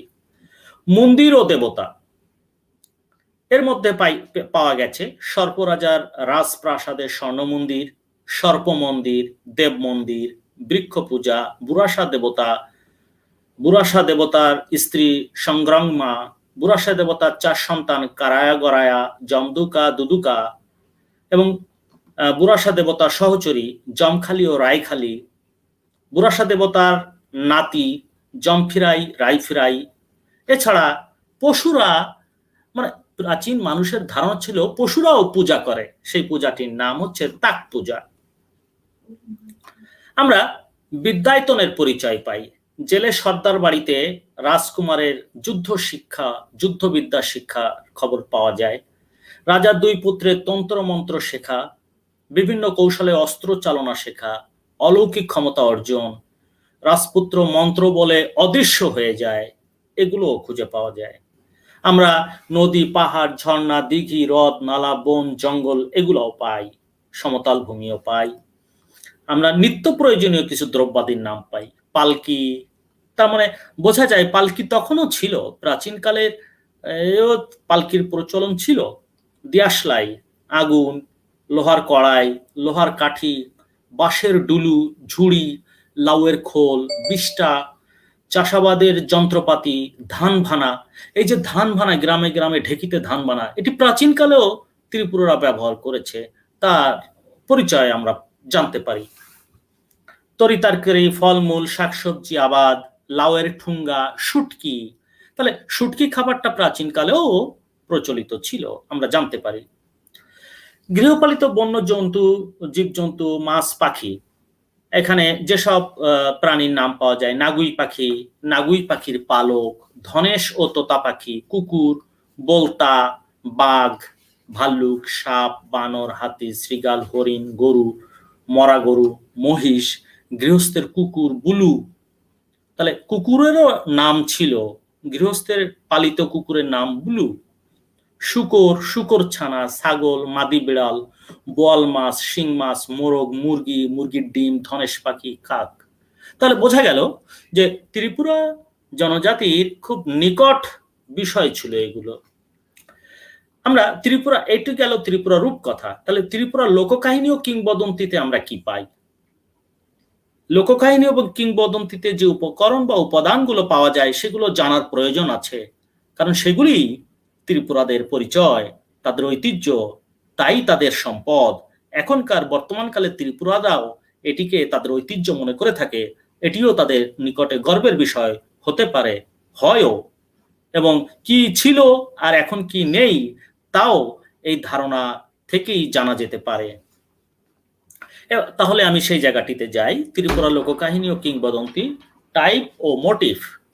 মহেন্দ্রলাল ত্রিপুরা সম্পাদিত ত্রিপুরা লোককাহিনী ও কিংবদন্তি গ্রন্থে মোট গল্প সংখ্যা 4টি। গল্পগুলোর নাম এবং লেখক প্রদত্ত বানান এভাবেই রাখা হয়েছে, লেখক যেভাবে বানানগুলো রেখেছেন সেভাবেই আছে। 1. পুন্দা তান্নায়, লেখক এই গল্পের আবার অনুবাদ এই বইয়ে প্রথম বন্ধনীর মধ্যে উল্লেখ করেছেন। যেমন পুন্দা তান্নায়, এটি ত্রিপুরা ভাষায় নাম, কিন্তু বাংলায় তিনি প্রথম বন্ধনীর মধ্যে লিখছেন অজবদ অথবা লালমতির প্রেম কাহিনী। 2.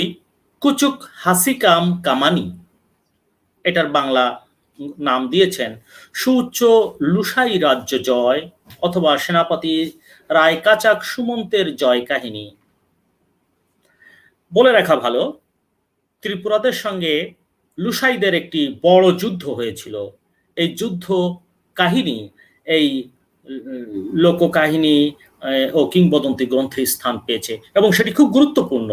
তাহলে এটি যে একটি ইতিহাস, সেই ইতিহাস লোককাহিনীর মধ্যে স্থান পেয়েছে, এটি তাদের ঐতিহ্য। এই ঐতিহ্য ত্রিপুরাদের জন্য গর্বের বিষয়, অহংকারের বিষয়, তারা গর্ববোধ করতে পারে এটির জন্য। হায়া বিদাসী থামানি, বাংলা অর্থ বা বাংলা নাম দিয়েছেন লেখক ভিন দেশে গমন। এবং 4 নম্বর বা চতুর্থ গল্প হচ্ছে খুম কামানি, এটির বাংলা নাম তিনি দিয়েছেন পুষ্পচয়ন অথবা ফুল গাছে আরোহণ। এই গ্রন্থে লোককাহিনী ও কিংবদন্তির উপাদান বিশ্লেষণ করলে ত্রিপুরা কথকের মাধ্যমে ত্রিপুরা সমাজের সমাজ সচেতনতা, মানব কল্যাণ, দেশপ্রেম, জীবন প্রবাহ, সাংস্কৃতিক বিষয়, বিশেষ বিষয় বা ব্যক্তিত্ব প্রভৃতি সম্পর্কে জানা যায়। তাহলে এই বিষয়গুলো এর মধ্যে আছে।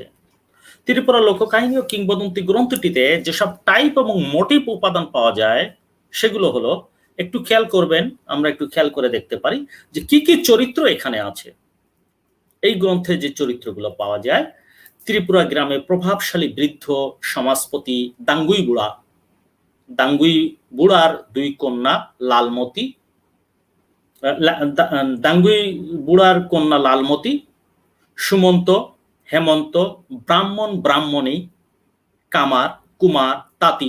দেখুন এগুলো থেকে আমরা জানতে পারছি যে সেই সময়েও যে ত্রিপুরা সমাজে কামার, কুমার, তাঁতি, বারোই এগুলো এই ছোট ছোট পেশাজীবী শ্রেণীও ত্রিপুরা সমাজে ছিল, এটি আমরা এই লোককাহিনী থেকে কিন্তু জানতে পেরেছি।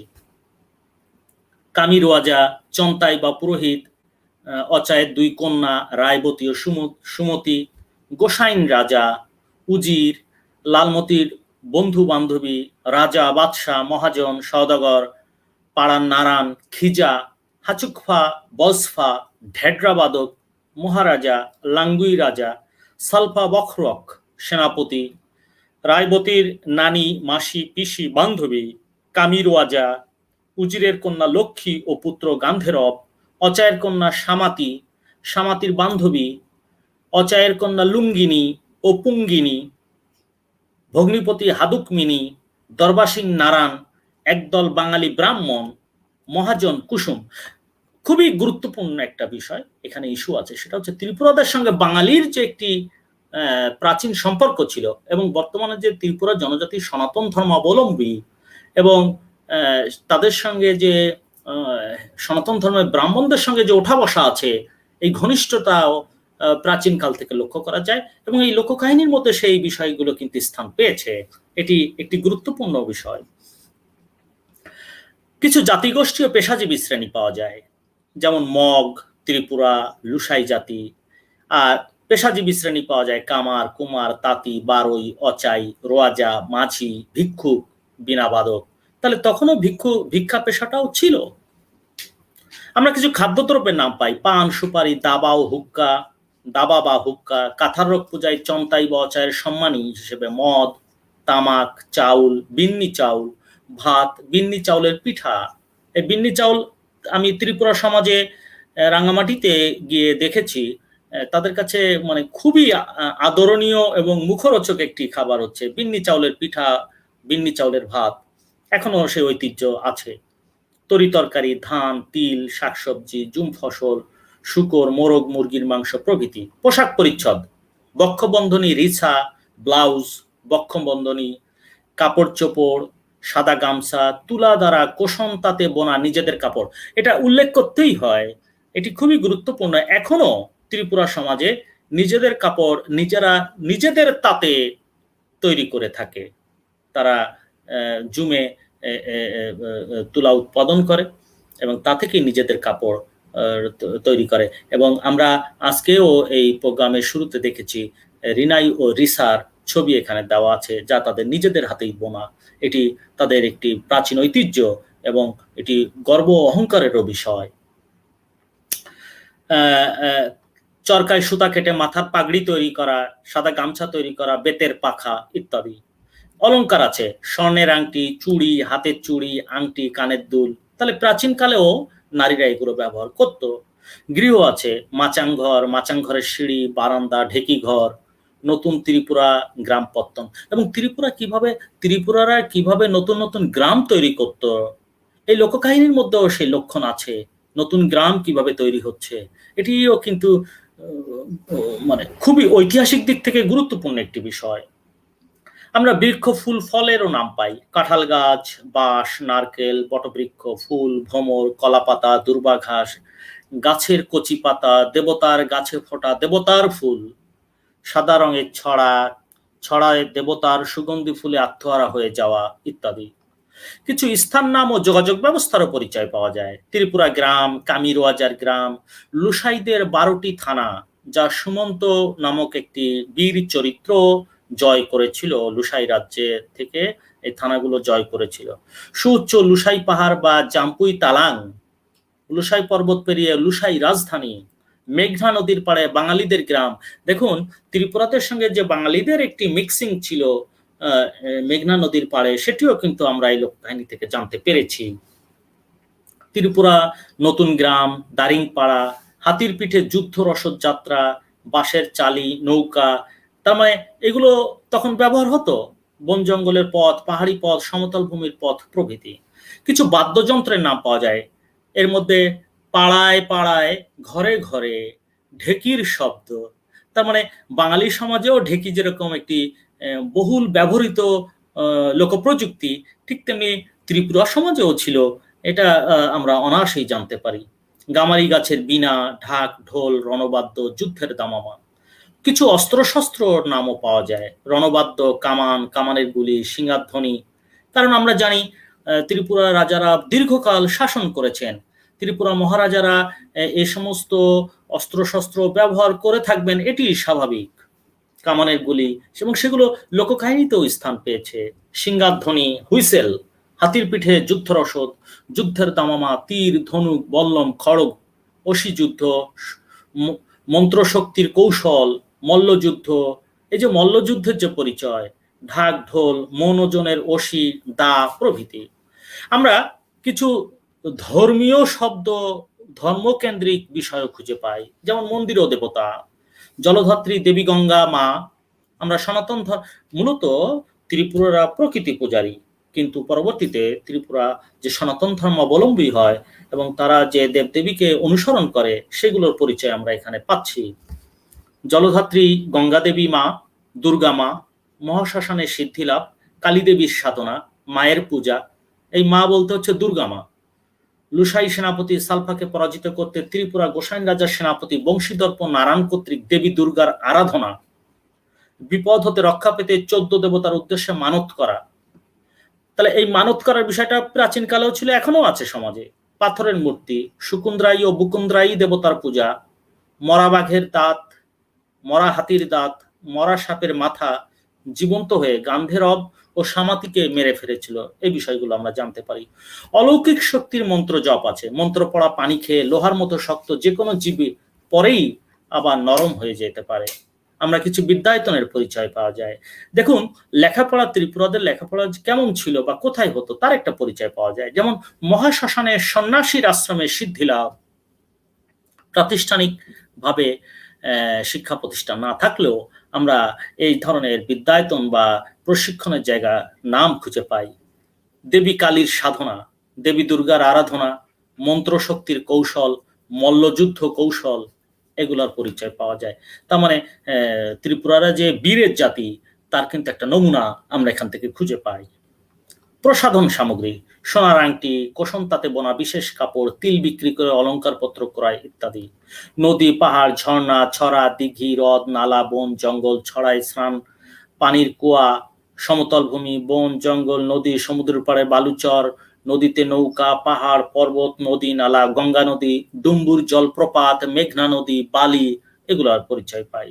নিত্য প্রয়োজনীয় দ্রব্যের নাম পাই। বাঁশের ফালি থেকে তোলা বেত, সিন্দুক, আলমারি, সুচালো ডলুবাস, সামাতির চরখাই সুতা কাটা, অচাইয়ের স্বামী, অচাই বা পুরোহিতের স্বামী স্ত্রী বাঁশের দাবা বা হুক্কা টানা, আগুন, জঙ্গল থেকে বাঁশ কেটে মাছ সাকার লুই তৈরি করা, বাঁশের চোঙায় মাছ ও ভাত রান্না করা।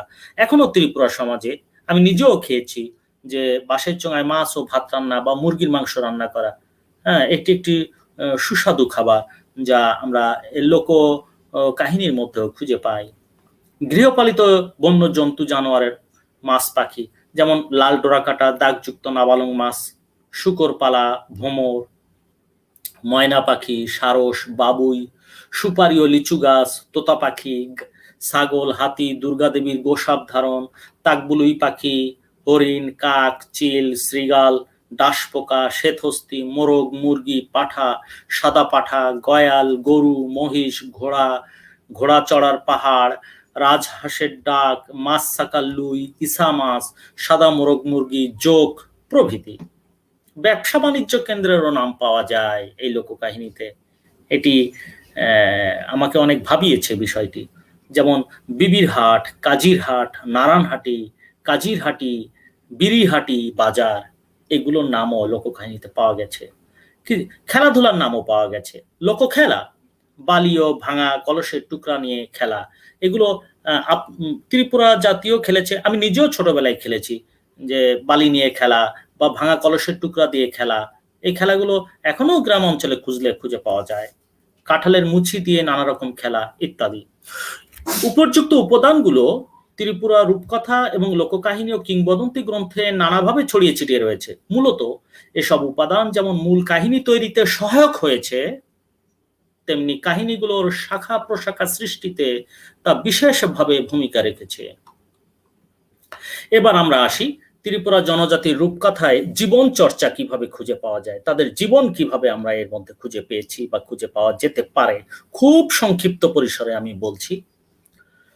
মহেন্দ্রলাল ত্রিপুরা রূপকথা গ্রন্থে মোট 16টি রূপকথা পাওয়া যায়, যেটি পূর্বেই উল্লেখ করা হয়েছে।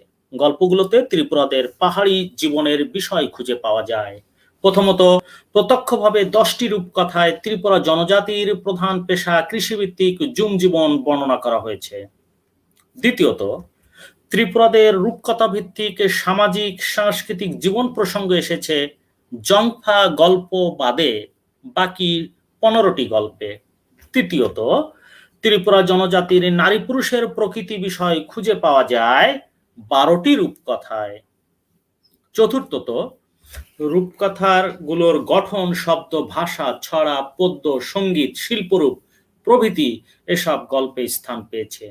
বাংলাদেশের ত্রিপুরা রূপকথায় ত্রিপুরাদের এই জুম জীবন কেমন, তাদের প্রাচীন ঐতিহ্যিক সাংস্কৃতিক জীবনের নানা বিষয় রূপকথাগুলোতে কিভাবে উপস্থাপিত হয়, ত্রিপুরা রূপকথায় নরনারীর বৈচিত্র্যময় জীবনই বা কিরকম, রূপকথায় ব্যবহৃত ছড়া, গান, প্রবাদ, শিল্পরূপ প্রভৃতির বৈশিষ্ট্য, সাহিত্যমূল্য কতটা, এ জাতীয় বিষয় এই অধ্যায়ে আলোচিত হয়েছে। প্রথমে আমরা আসি ত্রিপুরা জনজাতির কৃষিভিত্তিক জুম জীবন। ত্রিপুরা রূপকথায় ত্রিপুরা জনজাতির কৃষিভিত্তিক জুম জীবন। বাংলাদেশের মানুষের প্রধান পেশা কৃষি। ত্রিপুরা জাতীয় এর ব্যতিক্রম নয়, তবে পূর্বে তারা শিকারজীবী ছিল বলে জানা যায়। ত্রিপুরারা জাতি হিসেবে সংঘবদ্ধ এবং পরিশ্রমী। জুম পেশায় নরনারী উভয়েরই ভূমিকা যথেষ্ট। জুম চাষ, জুম ফসল উত্তোলন, জুম কেন্দ্রিক পাহাড়ি যোগাযোগ ব্যবস্থা, বাজার ব্যবস্থা বা বাণিজ্য কেন্দ্র, অর্থনৈতিক অবস্থা, অভাব অনটন, প্রাচীন শিকার ব্যবস্থা ও জুম ফসল রক্ষার কৌশল, জুম চাষে দেবতাকে পূজা দেওয়া, জুম ঘর প্রস্তুতকরণ, বিভিন্ন প্রকার লোকপ্রযুক্তি, পশু পাখি পালন প্রভৃতি ত্রিপুরা রূপকথার গল্পগুলোতে খুঁজে পাওয়া যায়।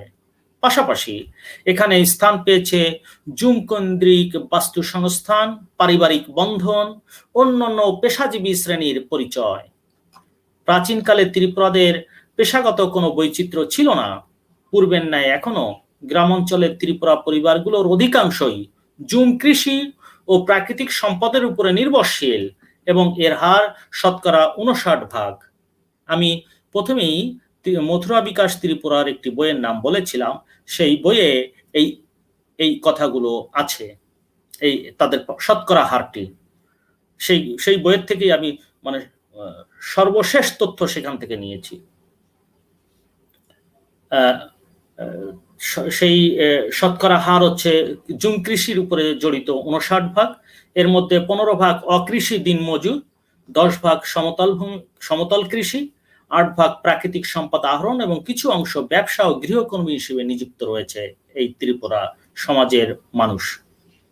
ত্রিপুরা রূপকথা গ্রন্থের গল্পগুলোতে দেখা যাবে সমাজের উচ্চবিত্ত দ্বারা শোষিত হয়েছে বিভিন্ন শ্রেণীর মানুষ, সাধারণ প্রজা। বিশেষভাবে দরিদ্র জুম চাষিরা এই শোষিত সমাজের বাইরে নয়। বাস্তবিকই সাধারণ প্রজা ও দরিদ্র চাষিরা এই সমাজে যুগ যুগ ধরে অত্যাচারিত ও শোষিত হয়ে আসছে। 21 শতকে এসেও এই শোষণের হাত থেকে নিস্তার পাচ্ছে না গ্রামীণ মানুষ। আত্মস্বার্থ চরিতার্থ করাই উচ্চবিত্তের মানুষের একমাত্র কাজ। এর জন্য যে কোনো ধরনের কাজ করতে তারা পিছু পা হয় না। হতদরিদ্র লোক সমাজের নিদারুণ দুঃখ কষ্টের নানা দিক সাধারণত শিল্পীরা তাদের শিল্পে নানা আঙ্গিকে গ্রহণ করেছেন। দুর্বলের উপরে সবলের এই শোষণ ও অত্যাচারের চিত্র নানাভাবে আদিবাসী সাহিত্যে স্থান পেয়েছে। প্রাচীনকালে ত্রিপুরা জনজাতির সাধারণ প্রজারা অধিকাংশই কৃষিকাজের সঙ্গে যুক্ত ছিল এবং তারাও যে সমাজে উচ্চবিত্তের দ্বারা শোষিত হতো তা ত্রিপুরা রূপকথার গল্প হতে জানা যায়। ত্রিপুরা রূপকথা গল্পগুলোতে ত্রিপুরা জনজাতির জুম বিষয়ক নানা কার্যক্রম নানাভাবে বর্ণিত হয়েছে। গল্পগুলোতে পার্বত্য ত্রিপুরা জনজাতির বিভিন্ন বয়সের নারী পুরুষের কঠোর পরিশ্রমী জীবনের পরিচয় পাওয়া যায়। তাদের জুম চাষ পদ্ধতি, জুম পথে যাওয়ার বর্ণনা, আগাছা জঙ্গল পশু পাখি থেকে জুম ফসল রক্ষার কৌশল, এটা খুবই আকর্ষণীয়। যিনি পাঠ করবেন তিনি আনন্দ পাবেন।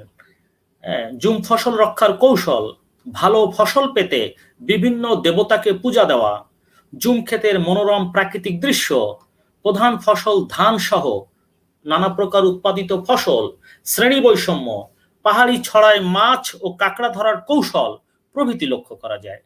প্রাচীনকাল থেকে এখনো পর্যন্ত ত্রিপুরা জনজাতির মধ্যে এই ঐতিহ্যিক জুম চাষ পদ্ধতি চলমান আছে, যা তাদের জীবন জীবিকার অন্যতম অংশ। এবার আসি ত্রিপুরা রূপকথায় ত্রিপুরা জনজাতির সামাজিক ও সাংস্কৃতিক জীবন কেমন। ত্রিপুরা রূপকথার লোককাহিনীগুলোতে সাধারণ মানুষের ভূমিকা কম হলেও বাস্তবতার নিরিখে আপাত কল্পলোকের এই সব কাহিনীতে লুকিয়ে থাকে জীবনের বাস্তব উপাদান।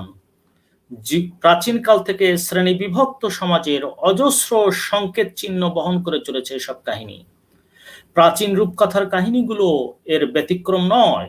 পার্বত্য ত্রিপুরা জনজাতির রয়েছে বর্ণাঢ্য সামাজিক ও সাংস্কৃতিক জীবন। ত্রিপুরা রূপকথায় ত্রিপুরাদের সাংস্কৃতিক জীবনের নানা দিক খুঁজে পাওয়া যায়। ত্রিপুরা জনজাতির লোকায়ত শাশ্বত সংস্কৃতি তাদের নিকটে তাৎপর্যপূর্ণ চিরায়ত সম্পদ। প্রাচীন কাল হতে বংশ পরম্পরায় তারা নিজেদের জীবনে এসব এখনো পালন করে আসছে। তাদের দৈনন্দিন আচরিত জীবন যাপনেও এই মন্তব্যের প্রতিফলন লক্ষ্য করা যায়। ত্রিপুরা রূপকথা গল্পগুলোতে তাদের পালিত আচার অনুষ্ঠানগুলো কি রূপ, এর সাথে ত্রিপুরা জনজাতির নিজস্ব সংস্কৃতি কিভাবে স্থান পায়, বিভিন্ন বৈশিষ্ট্যের আদর্শে তা আবদ্ধ কিনা, বিভিন্ন পরিস্থিতিতে নিজস্ব বিশ্বাসের উপর ভিত্তি করে তারা এসব পালন করে কিনা, তাদের সমাজ কাঠামো নিজেদের ধর্ম, অলৌকিক বিশ্বাস, উৎসব ও আচার অনুষ্ঠানের উপর কতখানি নির্ভরশীল। ত্রিপুরা রূপকথায় স্থান পাওয়া সাংস্কৃতিক বিষয়গুলো পালনের মধ্য দিয়ে এরা নিজেদের মধ্যে সুসম্পর্ক ও দৃঢ় বন্ধন অটুট রাখে নিজেদের মধ্যেই। তৃতীয়ত, ত্রিপুরা রূপকথায় জনজাতির নারী পুরুষের প্রকৃতি। এক কথায় বলতে গেলে ত্রিপুরা জনজাতি জাতি হিসেবে অত্যন্ত পরিশ্রমী এবং সাহসী। তারা নারী পুরুষ উভয়েই একে অপরের প্রতি পারস্পরিক সৌহার্দ্যপূর্ণ আচরণ করে। তাদের পারিবারিক গঠন মজবুত। তারা জুমে মিলেমিশে একত্রে কাজ করে, ফসল তোলে, আনন্দ ভাগাভাগি করে। রূপকথার গল্পগুলোতে সংসারের সন্তান লালন পালন করা থেকে শুরু করে পেশাজীবী নারীর পরিচয়ও ব্যতিক্রম নয়। এমনকি সেখানে অন্যায় কাজ বা অনৈতিকতার বিরুদ্ধে প্রতিবাদকারী নারীকেও খুঁজে পাওয়া যায়। গল্পগুলোতে পার্বত্য ত্রিপুরা জনজাতির বিভিন্ন বয়সের নারী পুরুষের কঠোর পরিশ্রমী জীবনের পরিচয়, তাদের দাম্পত্য জীবন, ব্যবহারিক জীবন, সতীনের সংসার, প্রেম জীবন, দুঃখ কষ্টময় দারিদ্রিক জীবন, শ্রেণী বৈষম্যে পতিত জীবন, জুম জীবন, অন্যান্য পেশাজীবী জীবন প্রভৃতি খুঁজে পাওয়া যায়। অপরদিকে সমাজের বহুবিবাহ, নারী নির্যাতন, রাজা বা ধনাঢ্য মানুষের বিলাসী জীবন, রাজপুত্রের দুঃসাহসিক অভিযান, সমাজের ভণ্ড প্রতারক ধর্ম ব্যবসায়ীর মুখোশ উন্মোচন, দুষ্টের দমন, সত্যের জয়, রূপকথার রাক্ষসের সমান্তরালে সমাজের খারাপ মানুষের পরিচয় প্রভৃতি বিষয় এই সব রূপকথায় খুঁজে পাওয়া যায়। অসহায় নরনারী নিতান্তই কোনো উপায় না পেয়ে এক পর্যায়ে স্রষ্টার উপরে নির্ভর করে থাকে। কখনো বা অবস্থা বুঝে তারা প্রতিবাদী হয়ে ওঠে। প্রাচীনকাল থেকে রূপকথা গল্পগুলোতে মানব সমাজের শাশ্বত এই পরিচয় মানব জীবনেরই অন্যতম অংশ। ত্রিপুরা রূপকথার শব্দ, ভাষা, ছড়া, পদ্য, সঙ্গীত এবং সাহিত্য মূল্য নিয়ে আমরা দেখি কি আছে এখানে। রূপকথাগুলোতে আছে জাদুকরী ভাষাগুণ। এর গঠন, শব্দের ব্যবহার, ছড়া, গান, লোকসঙ্গীত প্রভৃতি গল্পগুলোকে অপূর্বত্ব লাভ করেছে। গান মানুষের মনের অনুভূতির সরল ভাবনার বহিঃপ্রকাশ।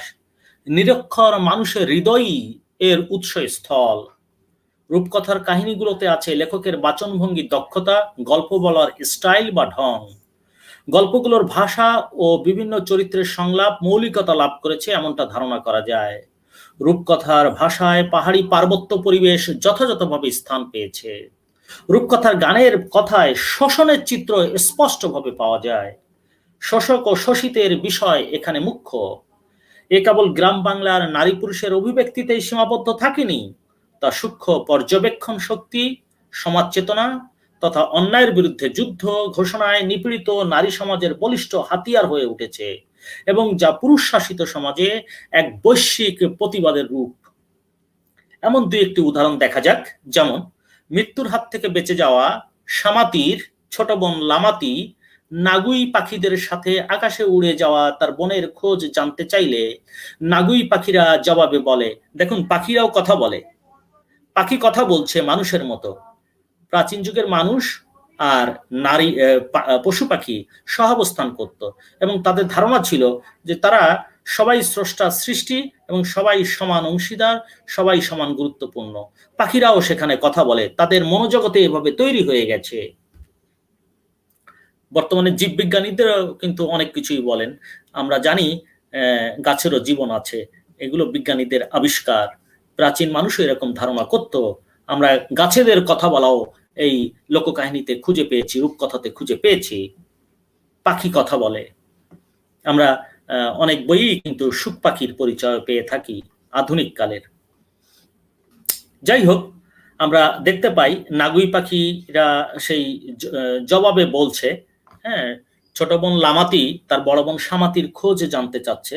তখন নাগুই পাখিরা উড়ে যাচ্ছে আর জবাবে বলছে, হ্যাঁ, তাবক সে হোক হকদং, তাবক সে হোক হোক সকদং, তাবক সে আরা রোকদং, তাবক সে মাই কাদং, তাবক সে হোক তংদং, তাবক সে মাই রাদং, তাবক সে খুল খলদং, তাবক সে সিপিং বুদং, সাপং পাইখাই সে বেরিনি ফাইনাই।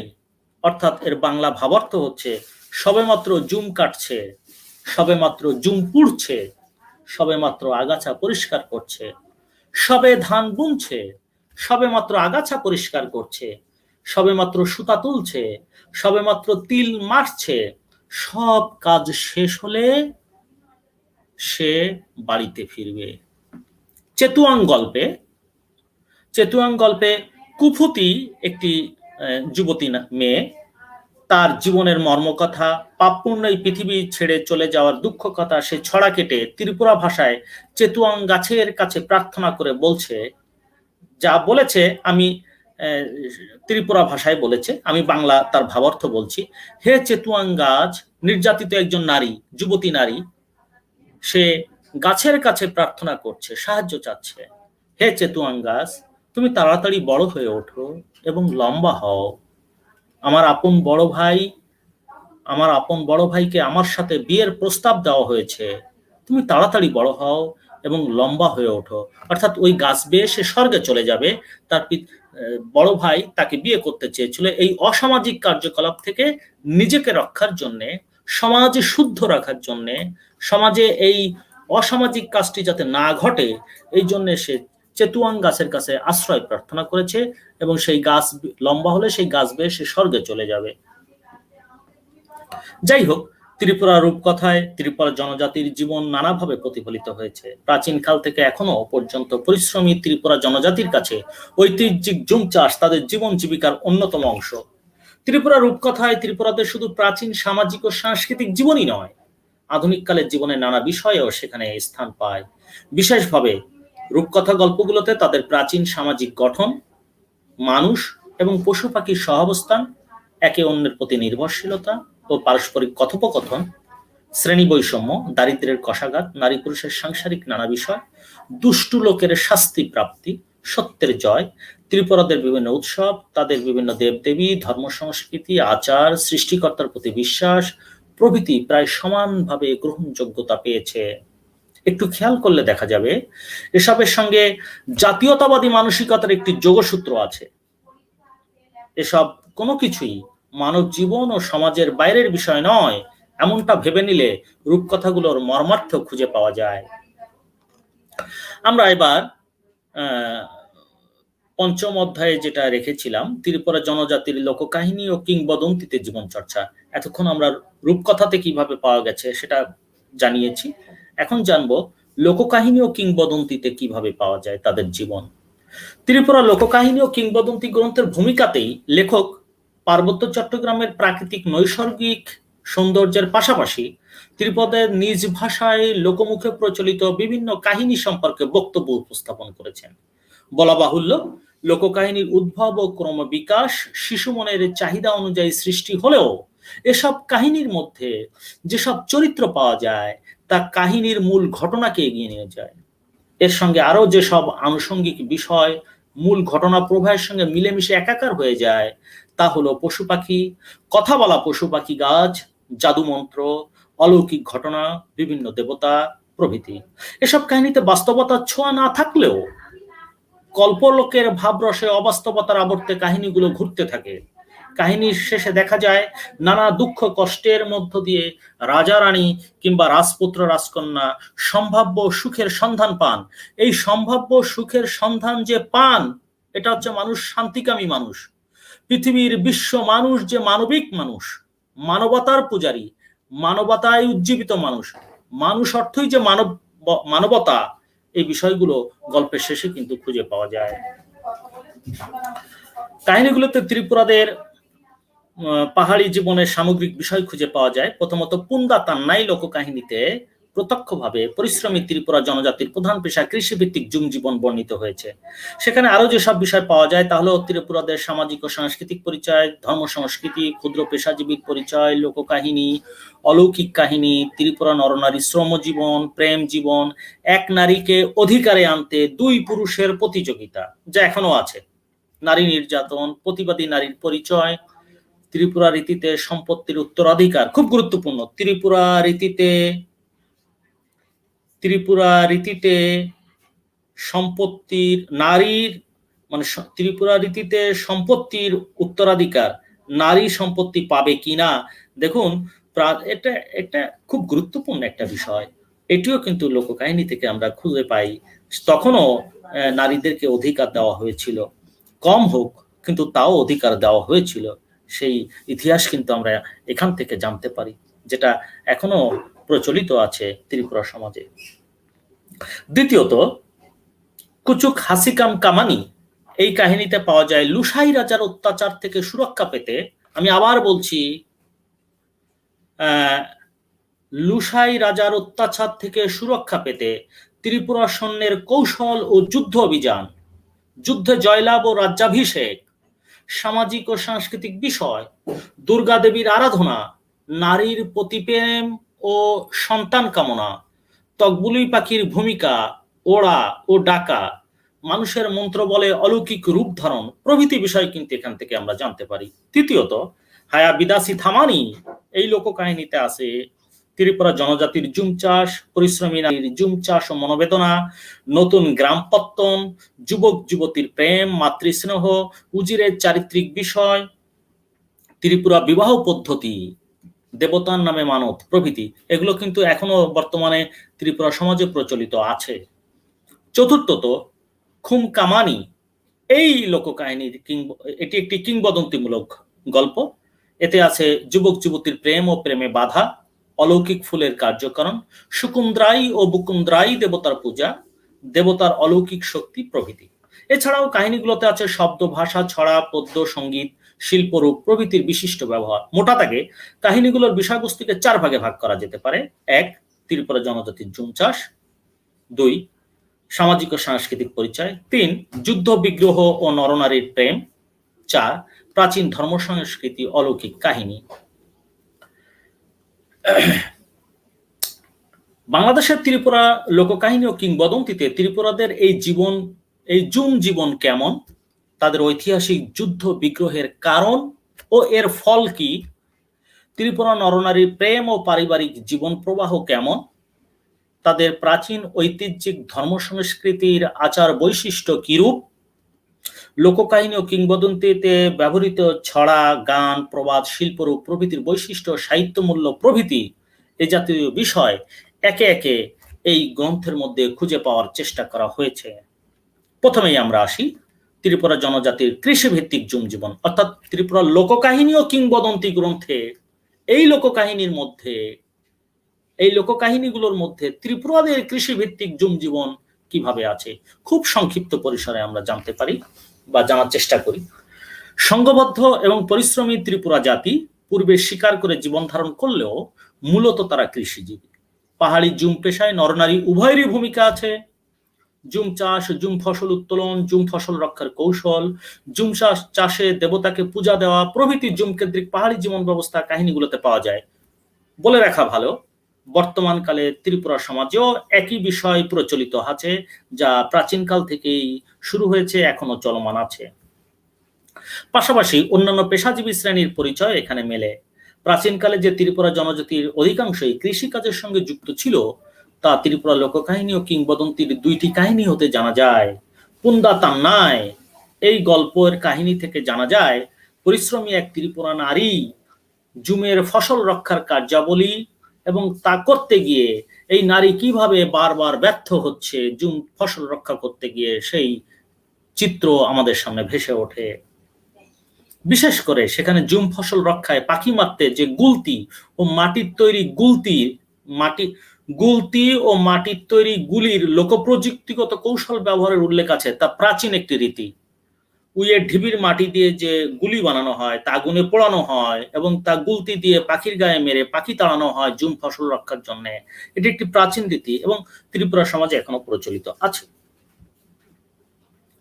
হায়াবিদাসি থামানি লোককাহিনীতে দেখা যায় জুম পথের বর্ণনা। সেখানে জুম চাষী দুই কন্যা তাদের জুমের বর্ণনা দেয়।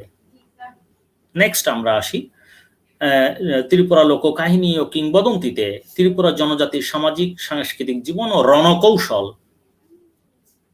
ত্রিপুরা জাতি লুসাইদের সঙ্গে যে একটি যুদ্ধ হয়েছিল, ঐতিহাসিক মতে যে ঘটনা, সেই ঘটনা এই লোককাহিনীতে স্থান পেয়েছে এবং আমি পূর্বে উল্লেখ করেছি, আবারও উল্লেখ করছি, এটি অনেক বড় একটি ঘটনা যা ত্রিপুরা জাতির জন্য গর্বের এবং অহংকারেরও বিষয়। বাংলাদেশের ত্রিপুরা জনজাতির রয়েছে তাৎপর্যপূর্ণ সামাজিক ও সাংস্কৃতিক জীবন। আদিকালের মানুষ নিজেদের প্রাত্যহিক পরিবেশের সঙ্গে খাপ খাইয়ে বুদ্ধির আয়ত্তাতীত ঘটনা, বস্তু ও বিষয়গুলোর কারণ খুঁজতে চেয়েছে। স্বাভাবিকভাবেই সহজাত সংস্কারে তাদের ধর্ম বিশ্বাস, দৈব নির্ভরতা প্রভৃতির সঙ্গে সেগুলোকে তারা সংশ্লিষ্ট করে। কোনো বিশেষ অর্থনৈতিক ও প্রাকৃতিক প্রেক্ষাপটের উপর তাদের এই সংস্কৃতির রূপ নির্ভর করে। সংস্কৃতির ব্যবহারিক রূপের উপর মানব সংস্কৃতি বিকশিত হয়। বিশেষ এলাকা বা গোষ্ঠীর অর্থনীতির উপরে ভিত্তি করে এই ব্যবহারিক সংস্কৃতি গড়ে ওঠে। ত্রিপুরা জনজাতির লোককাহিনী ও কিংবদন্তিতে প্রাচীনকালে ত্রিপুরাদের যে সামাজিক ও সাংস্কৃতিক বিষয়াদি স্থান পায়, তা তাদের চিরায়ত সম্পদ। নিজেদের সংস্কৃতির ধারা ও রূপের মধ্যে দিয়ে তারা সামাজিক ও সাংস্কৃতিক অনুষ্ঠান ও আচারাদি পালন করে আসছে। তাদের দৈনন্দিন জীবনযাপনেও এর প্রতিফলন লক্ষ্য করা যায়। অপরদিকে ত্রিপুরা লোককাহিনীতে ত্রিপুরা জনজাতি লুসাই রাজ্য কিভাবে নিজ অধীনে আনে, কিভাবে দুই রাজ্যে যুদ্ধ সন্ধি প্রতিস্থাপিত হয়, কিভাবে রাজ্যাভিষেক অনুষ্ঠান পালিত হয় প্রভৃতি ঐতিহাসিকভাবে গুরুত্বপূর্ণ। ত্রিপুরা লোককাহিনী ও কিংবদন্তিগুলোতে ত্রিপুরাদের পালিত আচার অনুষ্ঠানগুলো কিরূপ, এর সাথে ত্রিপুরা জনজাতির নিজস্ব ঐতিহ্যিক সংস্কৃতি কিভাবে স্থান পায়, তাদের বিশ্বাস, ধ্যান, ধারণা কেমন, বিভিন্ন পরিস্থিতিতে নিজস্ব বিশ্বাসের উপর ভিত্তি করে তারা জীবনযাপন করে কিনা, তাদের সমাজ কাঠামো নিজেদের ধর্ম, অলৌকিক বিশ্বাস, উৎসব ও আচার অনুষ্ঠানের উপর কতখানি নির্ভরশীল, ত্রিপুরারা এসব পালনের মধ্য দিয়ে আন্তঃসম্পর্ক ও দৃঢ় বন্ধন অটুট রাখে কিনা, যদি অটুট রাখতে সক্ষম হয় তার মাত্রা কিরূপ। সাধারণত মানুষের নামের শেষে যে পদবি ব্যবহারের প্রচলন হয় প্রত্যেক জাতির প্রত্যেক সমাজেই আছে মানুষের নামের শেষে পদবি। এটি একটি বংশ পরিচিতিমূলক ঐতিহ্য। লোককাহিনীতে গান্ধীরব ও সুমিতি ভালোবেসে, এই যুবক যুবতী ভালোবেসে নিরুদ্দেশ হওয়ার 1 বছর পরে কামির ওয়াজার বাড়িতে একদল ব্রাহ্মণ এসেছিল। এক পর্যায়ে ব্রাহ্মণরা কামির ওয়াজাকে প্রশ্ন করেছিল, আচ্ছা মহাজন বাবু, আপনাকে কামির ওয়াজা বলে কেন? দেখুন কত কৌশলে লোককাহিনীর মধ্যে বংশ পদবী পরিচয় উপস্থাপিত হচ্ছে। কামির ওয়াজা এর জবাবে বলে, শব্দটি ককবরক বা ত্রিপুরা ভাষা নয়, এ হচ্ছে মগদের ভাষা। কামি অর্থ গ্রাম এবং রোয়াজা হচ্ছে দলপতি, সর্দার বা প্রধান। আগে সেনাপতিকে নারায়ণ উপাধি বা পদবি দেওয়া হতো। সে ধরনের এক এক সেনাপতি এক এক গ্রামের প্রধান হিসেবে কার্য পরিচালনা করত। মগ আর ত্রিপুরাদের মধ্যে রাজ্য সীমানা নিয়ে বহুবার যুদ্ধ হয়। এই যুদ্ধের কারণে ত্রিপুরাগণ পূর্ব দিকে ছড়িয়ে আসতে আসতে মগদের এলাকায় এসে পৌঁছে। ফলে মগদের সঙ্গে বিভিন্ন প্রকার সংস্কৃতির আদান প্রদান হয়। দেখুন, আমরা একটা ইতিহাস জানতে পেরেছি। এ কারণে ত্রিপুরাগণ গ্রাম প্রধানকে কামি রোয়াজা বলে। আমরা এখানে যুদ্ধের ইতিহাস জানতে পারি এই উদ্ধৃতি থেকে। আমরা মগ কারা, মারমা কারা এবং যুদ্ধের কারণ কি, বেশ কিছু ইঙ্গিত কিন্তু এই কথা বা এই উদ্ধৃতির মধ্যে খুঁজে পাওয়া যায়। আমার কাছে মনে হয়েছে এই উদ্ধৃতিটি গুরুত্বপূর্ণ, সেজন্য আমি এখানে অন্তত এই সংক্ষিপ্ত পরিসরেও রাখার চেষ্টা করেছি। প্রাসঙ্গিক ইতিহাস হতে জানা যায় 1700, আমি ইতিহাস থেকে আবার বের করেছি ব্যাপারটি কি। প্রাসঙ্গিক ইতিহাস থেকে জানা যায় 1787 সালের 24শে জুন তারিখে চট্টগ্রামের তৎকালীন ইংরেজ শাসনকর্তার নিকটে লেখা ব্রহ্মরাজের লেখা একটি চিঠির বিশদ বিবরণ অনুযায়ী জানা যায় আরাকানের সকল নৃগোষ্ঠী সাধারণভাবে মগ নামে খ্যাত ছিল। ব্রহ্মদেশের অধিবাসীরাও আর আরাকানের বৌদ্ধ ধর্মাবলম্বী অধিবাসীদেরকে মগ নামে খ্যাত করে। এরাই মং সার্কেলের মগ বা মারমা নৃগোষ্ঠী হিসেবে পরিচিতি পায়। কাহিনীগুলো থেকে জানা যায় সমাজে বেশ জাতিভেদ ছিল। এই জাতিভেদের অন্যতম কারণ ছিল অর্থনৈতিক অবস্থার ভেদাভেদ। মূলত অর্থবিত্ত আর শাসন ক্ষমতাই ছিল এর মূল কারণ। আমরা নেক্সট আসি ত্রিপুরা জনজাতির ত্রিপুরা লোককাহিনীতে ত্রিপুরা জনজাতির নারী পুরুষের প্রকৃতি। বাংলাদেশে ত্রিপুরা রাজাদের শাসনকাল কেমন ছিল, তাদের যুদ্ধ কৌশল কিরূপ, তাদের স্বভাব বা নারী পুরুষের প্রকৃতি কিরূপ, স্বামীর সম্পত্তিতে ত্রিপুরা নারীরা কিরূপে উত্তরাধিকার পায়, এক নারীর প্রতি দুই পুরুষের আকর্ষণ, নারী কর্তৃক পুরুষকে সাহস প্রদান, নারী নির্যাতন, অপরদিকে নারীর প্রতিবাদ, মাতৃস্নেহ, অন্যান্য জনজাতির সঙ্গে তাদের সহাবস্থানের ধরন। খুব গুরুত্বপূর্ণ একটি কথা, ত্রিপুরাদের সঙ্গে অন্যান্য জনজাতি, সেটা বৃহৎ বাঙালি জাতি হতে পারে, সেটা তারা যেখানে যে সমাজে বসবাস করে তার আশেপাশে যে অন্যান্য জনজাতি আছে, তাদের সঙ্গে তাদের সহাবস্থানের ধরন কিরূপ, তাদের ধর্ম পরিচয় ও উৎসবে পালিত আচরণ এবং দৈনন্দিন জীবনযাপন কেমন প্রভৃতি ত্রিপুরা লোককাহিনী ও কিংবদন্তির কাহিনীগুলোতে খুঁজে পাওয়া যায়। কেননা এই জাতীয় পারস্পরিক বিষয়গুলো তাদের জীবনের সঙ্গে এমনভাবে জড়িত যে তাতে ত্রিপুরা জনজাতির স্বাতন্ত্র্য বজায় থাকে। পরবর্তীতে আমরা আসি ত্রিপুরা লোককাহিনী ও কিংবদন্তিতে ভাষা, শব্দ বা সাহিত্য মূল্য বিষয়। ত্রিপুরা লোককাহিনী ও কিংবদন্তি গ্রন্থের কাহিনীগুলোতে ব্যবহৃত ত্রিপুরা ভাষার শব্দ, ভাষা প্রভৃতি লক্ষ্য করা যায়, যা ত্রিপুরা জনজাতির নিজস্ব সম্পদ। ত্রিপুরা জনজাতির এই স্বাতন্ত্র্য তাদের ঐতিহ্যিক ধারক ও বাহক। পুন্দাতার ন্যায় লোককাহিনীতে ব্যবহৃত ত্রিপুরা ভাষার শব্দগুলো আমরা দেখতে পারি। সেখানে আছে বাদল, এই বাদল হচ্ছে ধনু বিশেষ। চেম্পাই এই শব্দ, যার বাংলা অর্থ হচ্ছে উইয়ের ঢিবির মাটি দিয়ে তৈরি গুলি, যেটা গুলতি দিয়ে, এই গুলি দিয়ে জুমের ফসল রক্ষা করা হয় পাখি মেরে। কুমুই অর্থাৎ ভগ্নিপতি, মাইনজুকমা অর্থাৎ লক্ষ্মী দেবীর পূজা, যোগী ছাগল, জিজুকপুন্দা, পিনন, রিনাই মেয়েদের নিচের অংশে পড়ার কাপড়, রিসা মেয়েদের বক্ষবন্ধনী। হাবিদাসি থামানি লোককাহিনীতে ত্রিপুরা জনজাতির ব্যবহৃত শব্দ প্রবাদ লক্ষ্য করা যায়, যেমন দাবা হুক্কা, গুবাই বাংলা অর্থ নকশা করা ব্লাউজ, চুফুং বাঁশের চোঙা, হোগ জুম, তানচরাই পশু বলি, গাংরিং জুম ঘর, ওয়াথব জাংগ্রামা ঘরের মাচাঙে দাঁড়িয়ে পাখি তাড়ানোর ব্যবস্থা। কামি রোয়াজা মগ ভাষার শব্দ, কামি অর্থ গ্রাম এবং রোয়াজা অর্থ দলপতি, সর্দার বা প্রধান। আর প্রবাদ পাওয়া যায়, যেমন একটি প্রবাদের কথা বলি, জ্যান্তকে ভুলানো যেতে পারে কিন্তু মরাকে পারে না। লোককাহিনী ও কিংবদন্তিগুলো খেয়াল করলে দেখা যাবে সাধারণত গ্রাম অঞ্চলে নিরক্ষর মানুষের মুখে মুখে তা একসময় প্রচলিত ছিল।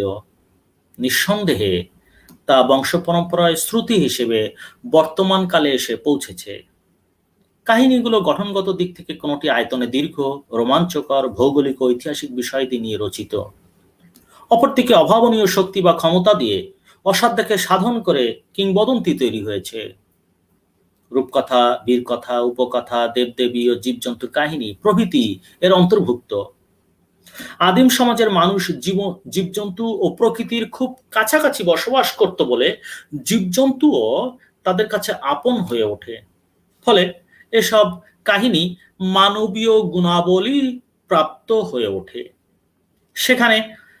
সেখানে ত্রিপুরা জনজাতির শুধু জীবন ইতিহাসই নয়, কাহিনীগুলোতে ইতিহাস, পুরাণ বা মিথ, অত্যদ্ভুত ঘটনা, অবিশ্বাস্য নানা বিষয় উঠে আসে। ত্রিপুরা জনজাতির নিকটে এর বর্তমান সামাজিক মূল্য অপরিসীম। আমরা একেবারে শেষ কথায় চলে এসেছি, উপসংহার। সূচনায় কয়েকটি গুরুত্বপূর্ণ প্রশ্ন উত্থাপন করা হয়েছিল। প্রশ্নগুলোকে মোটা দাগে অন্তত 3 ভাগে ভাগ করা যায়। প্রথমত, বাংলাদেশের ত্রিপুরা জনজাতির রূপকথা, লোককাহিনী ও কিংবদন্তিমূলক রচনার মৌলিকতা কতটা। দ্বিতীয়ত, ত্রিপুরাদের রূপকথা, লোককাহিনী ও কিংবদন্তি উপস্থাপিত বিভিন্ন বিষয় সামগ্রিক অর্থে জীবন চর্চা নামে এই গবেষণায় যা চিহ্নিত হয়েছে তার স্বরূপ ও প্রকৃতি কি।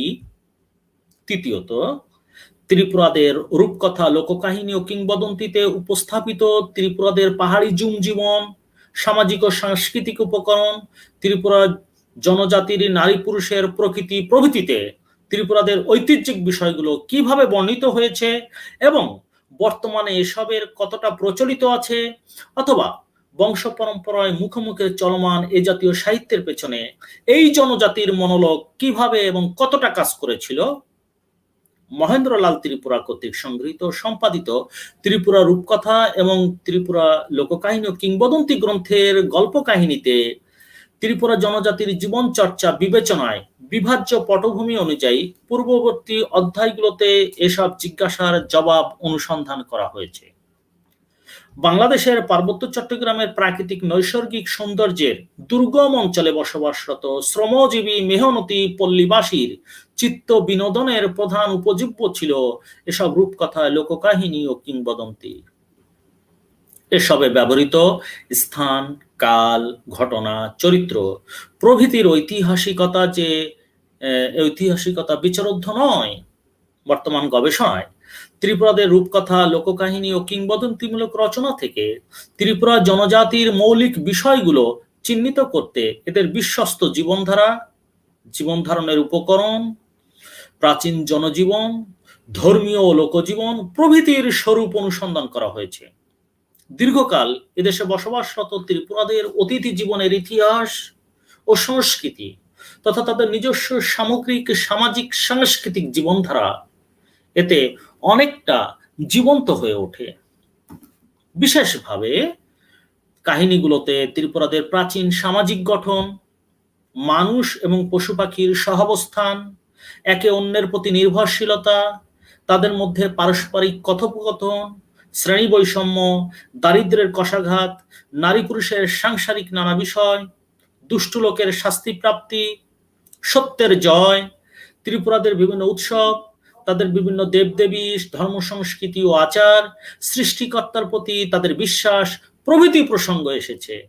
গল্পগুলোতে পার্বত্য ত্রিপুরা জনজাতির বিভিন্ন বয়সের নারী পুরুষের কঠোর জীবনের পরিচয়, ত্রিপুরা রাজাদের শাসনকাল, ত্রিপুরা ও লুসাই যুদ্ধ, তাদের যুদ্ধ কৌশল, দাম্পত্য জীবন ও ব্যবহারিক জীবন, প্রেম জীবন, নরনারীর মনোলোগ, একাধিক বিবাহ, নারী নির্যাতন, সমাজের ধনী মানুষের বিলাসী জীবন, প্রতারক ধর্ম ব্যবসায়ী, রূপকথার রাক্ষসের সমান্তরালে সমাজের খারাপ মানুষের পরিচিতি প্রভৃতি এসব কাহিনীতে স্থান পেয়েছে।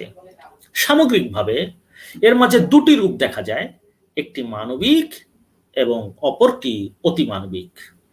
ত্রিপুরা রূপকথায় অধিকাংশ ছড়া বা গান নারীর মুখেই স্থান পেয়েছে।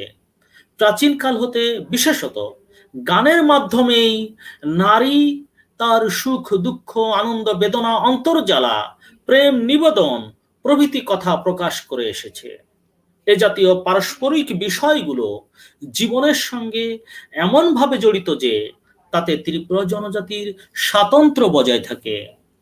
এভাবে বাংলাদেশের সাহিত্যে প্রান্তিক জনজাতির জীবন সমাজ ও সংস্কৃতি জীবন ঘনিষ্ঠতার প্রাধান্য পায়।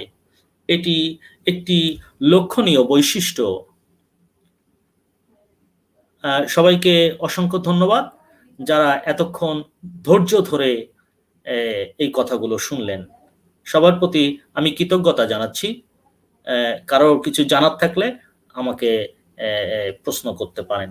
ধন্যবাদ সবাইকে। ধন্যবাদ স্যার। আসলে আমরা মুগ্ধভাবে শুনছিলাম, যদিও লম্বা, তারপরেও কোনো সমস্যা নেই, কারণ কথাগুলা কাহিনীগুলো আমাদেরই। সুতরাং আমাদের এখানে কোনো ধরনের আমরা কি বলবো কষ্ট বা আছে না যে অধৈর্য হওয়া, ওইটা নেই যারা শুনবে। আর যারা শুনবে না সেটা আপনি যত মাধুর্যভাবে বলেন ওরা শুনবেই না। তো যাই হোক, আর ওইটা রেকর্ডিংও থেকে গেছে, আজকে যে শুনি বা আজকেই যে সবাই শুনতে হবে এরকমও না।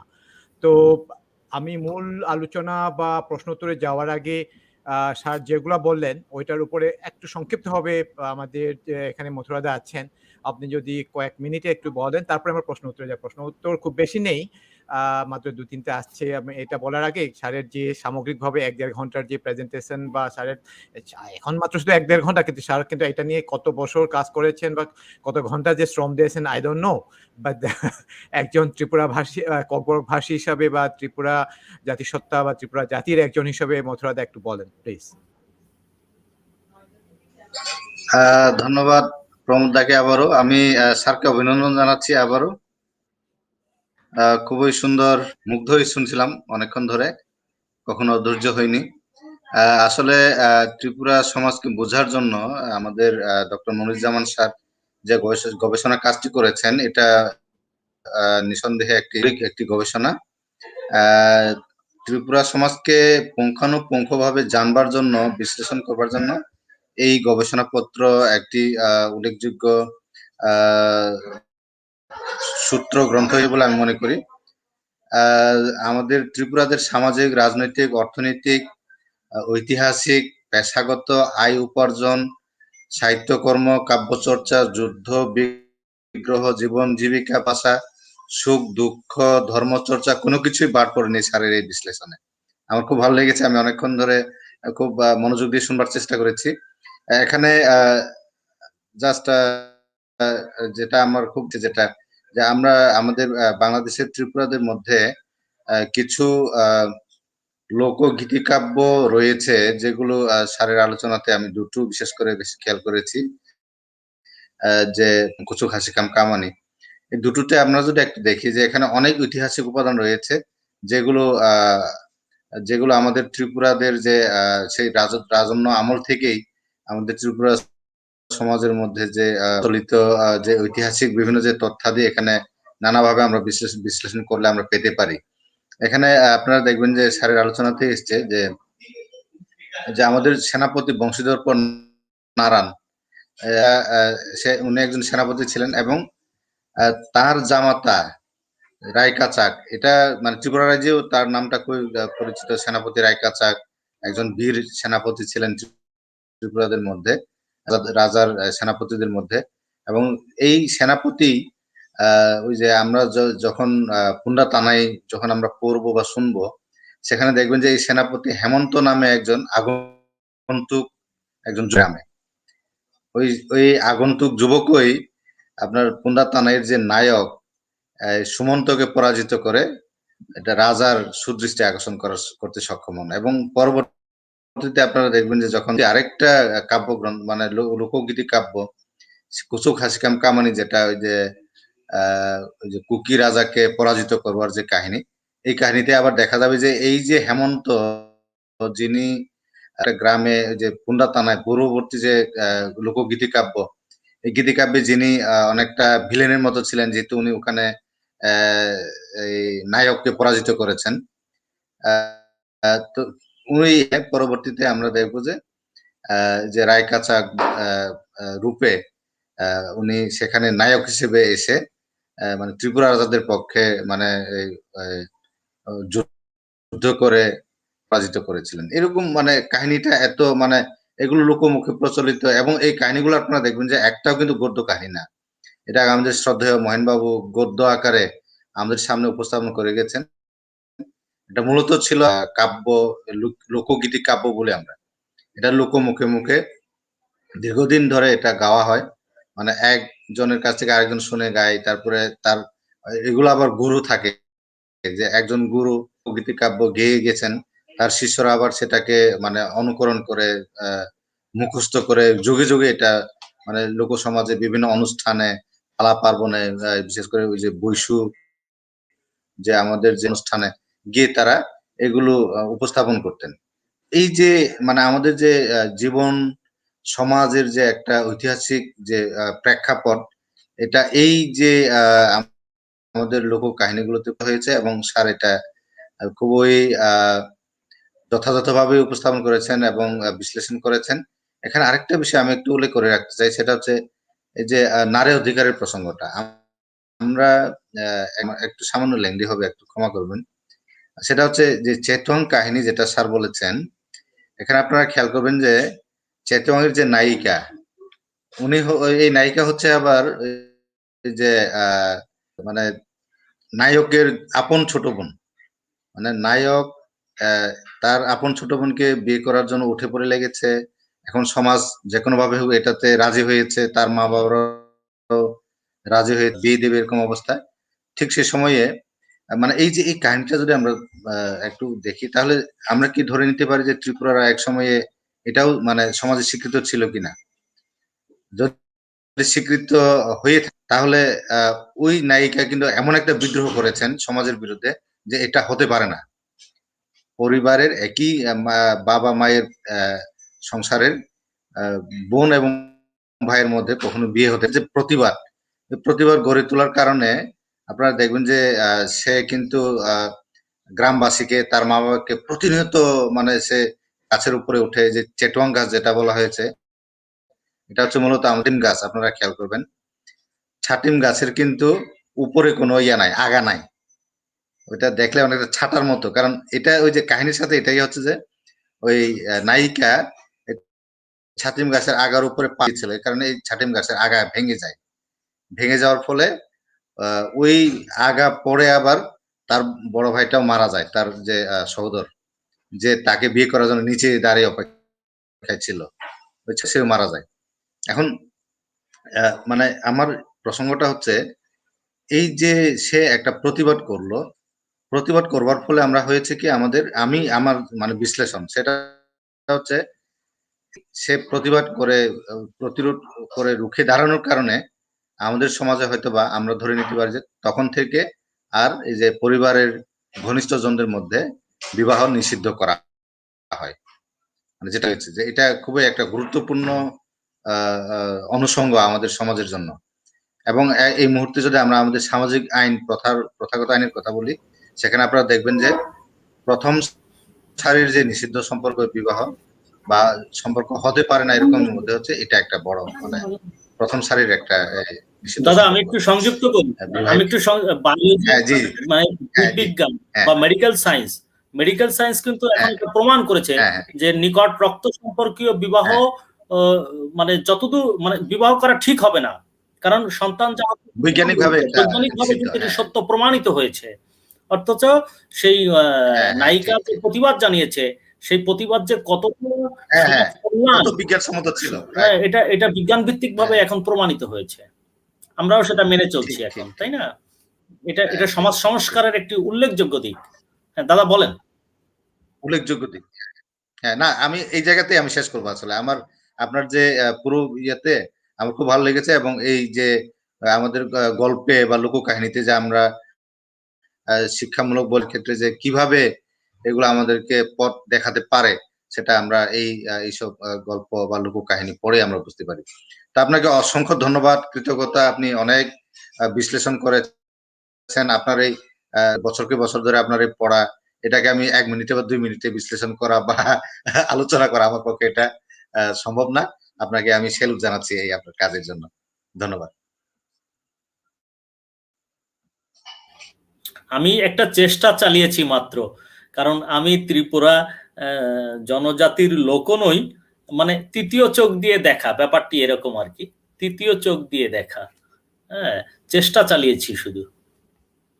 ঠিক ঠিক ঠিক।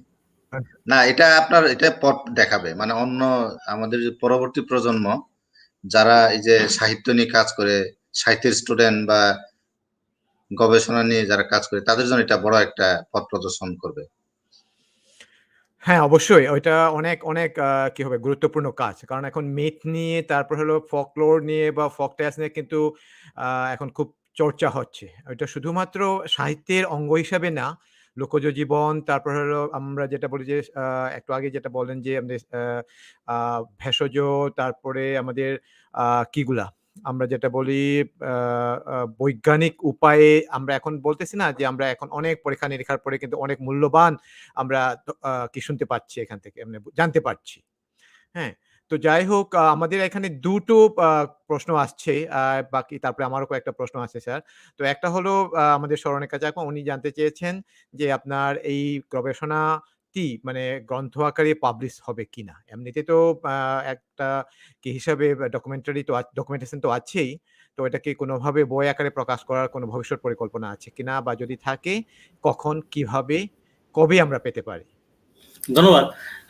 আসলে এটি আমি আবারও প্রথমেই উল্লেখ করেছি, আবারও উল্লেখ করি। এটি ইউজিসির অর্থায়নে কুমিল্লা বিশ্ববিদ্যালয়ের সহযোগিতায় এটি একটি গবেষণা প্রকল্প ছিল। সেই গবেষণা প্রকল্পের প্রতিবেদনই হচ্ছে এটি, যার চূড়ান্ত প্রতিবেদন হচ্ছে 150 পৃষ্ঠা, অর্থাৎ 150 পৃষ্ঠা। অর্থাৎ এটি বই আকারে প্রকাশ হতেই পারে। তো সেক্ষেত্রে আমার ইচ্ছেটাও সেরকম। এটাকে গবেষণা রিপোর্ট এক ধরন আর বইয়ের ধরন আরেকটু ভিন্ন। তো সেই বইয়ের আদলে নিয়ে আমি চেষ্টা করব, অথবা কেউ যদি আগ্রহী হয় বইটি প্রকাশ করার জন্য, আমার তো ইচ্ছে আছেই এটি আগামী বছর বইমেলাতেই যাবে আশা করি। কিন্তু কেউ যদি আগ্রহী হন তাহলে কেউ এ বিষয়ে আমার সঙ্গে আলোচনাও করে নিতে পারেন। তো অনেক ধন্যবাদ স্যার। তো আমরা যেটা জানতে পেরেছি সেটা হচ্ছে এখন পর্যন্ত ডকুমেন্ট বা আপনার মানে গবেষণা কি হিসাবেই আছেন প্রতিবেদন হিসাবেই। তো আগামীতে যদি কখনো না অলরেডি স্যার তো চিন্তাই করে ফেলেছেন যে ওটাকে বই আকারে রূপান্তর করবেন। হয়তো আরেকটু সংযোজন বা আরেকটু হয়তো বিস্তৃত আকারে হয়তো ১৫০ পৃষ্ঠা আছে ওটাকে ২০০ পৃষ্ঠা বা ৩০০ পৃষ্ঠা আমি জানি না। তো ওইটুকু একটু কলেবরটা বৃদ্ধি করেই বই আকারে বা গ্রন্থ আকারেই প্রকাশ করার চিন্তা আছে। কিন্তু এখনো ওইভাবে কাজে হাত দেয়নি। এই তো? আর এর মধ্যে যদি আপনার নিজের থেকে আগ্রহী হন। হ্যাঁ, কোনো প্রকাশক বা আপনার আ আ ত্রিপুরাদের যেকোনো সংগঠন যদি এগিয়েও আসেন তাহলে এটাকে স্বাগতম জানাবেন। আমি আরেকটু বলে রাখি, আরেকটু সংযুক্ত করতে চাই, সেটা হচ্ছে খুবই দুষ্প্রাপ্য বই। মহেন্দ্রলাল ত্রিপুরার যে দুটো গ্রন্থের কথা উল্লেখ করা হয়েছে, ত্রিপুরা রূপকথা একটি, অপরটি হচ্ছে ত্রিপুরা লোককাহিনী ও কিংবদন্তি। বই দুটি এখন পাওয়া যায় না বললেই চলে, এমনকি ত্রিপুরাদের সমাজেও দুষ্প্রাপ্য। ফলে আমার এটিও ইচ্ছা আছে আমি দুটি বইয়ের দুটি ভূমিকা সংযুক্ত করে, যেহেতু মহেন্দ্রলাল ত্রিপুরার সঙ্গে আমার নিজেরই পরিচয় ছিল, আমি ওখান থেকেই আগ্রহ বোধ করেছি এবং বই দুটি ওনার হাত থেকেই আমার পাওয়া, উনি যখন জীবিত ছিলেন। তো আমার ইচ্ছে আছে এই বই দুটিতে একটি ভূমিকা সংযুক্ত করে, বইয়ের মধ্যে কিছু সংস্কারও দরকার আছে। হ্যাঁ, কিছু মুদ্রণ প্রমাদও আছে, সেগুলো সংশোধন করব। ২ বইতে দুটি ভূমিকা দিয়ে বই দুটি সম্পাদনাও করার আমার ইচ্ছা আছে। যদি সেই সুযোগ পাই আমি সেটিও করব, যেহেতু কুমিল্লা বিশ্ববিদ্যালয়ে এই দুটি গ্রন্থ পাঠ্য অন্তর্ভুক্ত হিসেবে আছে। ফলে শিক্ষার্থীদেরও অনেক উপকার হবে বলে আমি মনে করি। এটা জেনে আরো আনন্দিত হলাম যে আপনি আমাদের কুমিল্লা বিশ্ববিদ্যালয়ের বাংলা বিভাগেই তো না? বাংলা বিভাগে জি। আপনার এক পাঠ্যসূচির অন্তর্ভুক্ত করেছেন। গুড।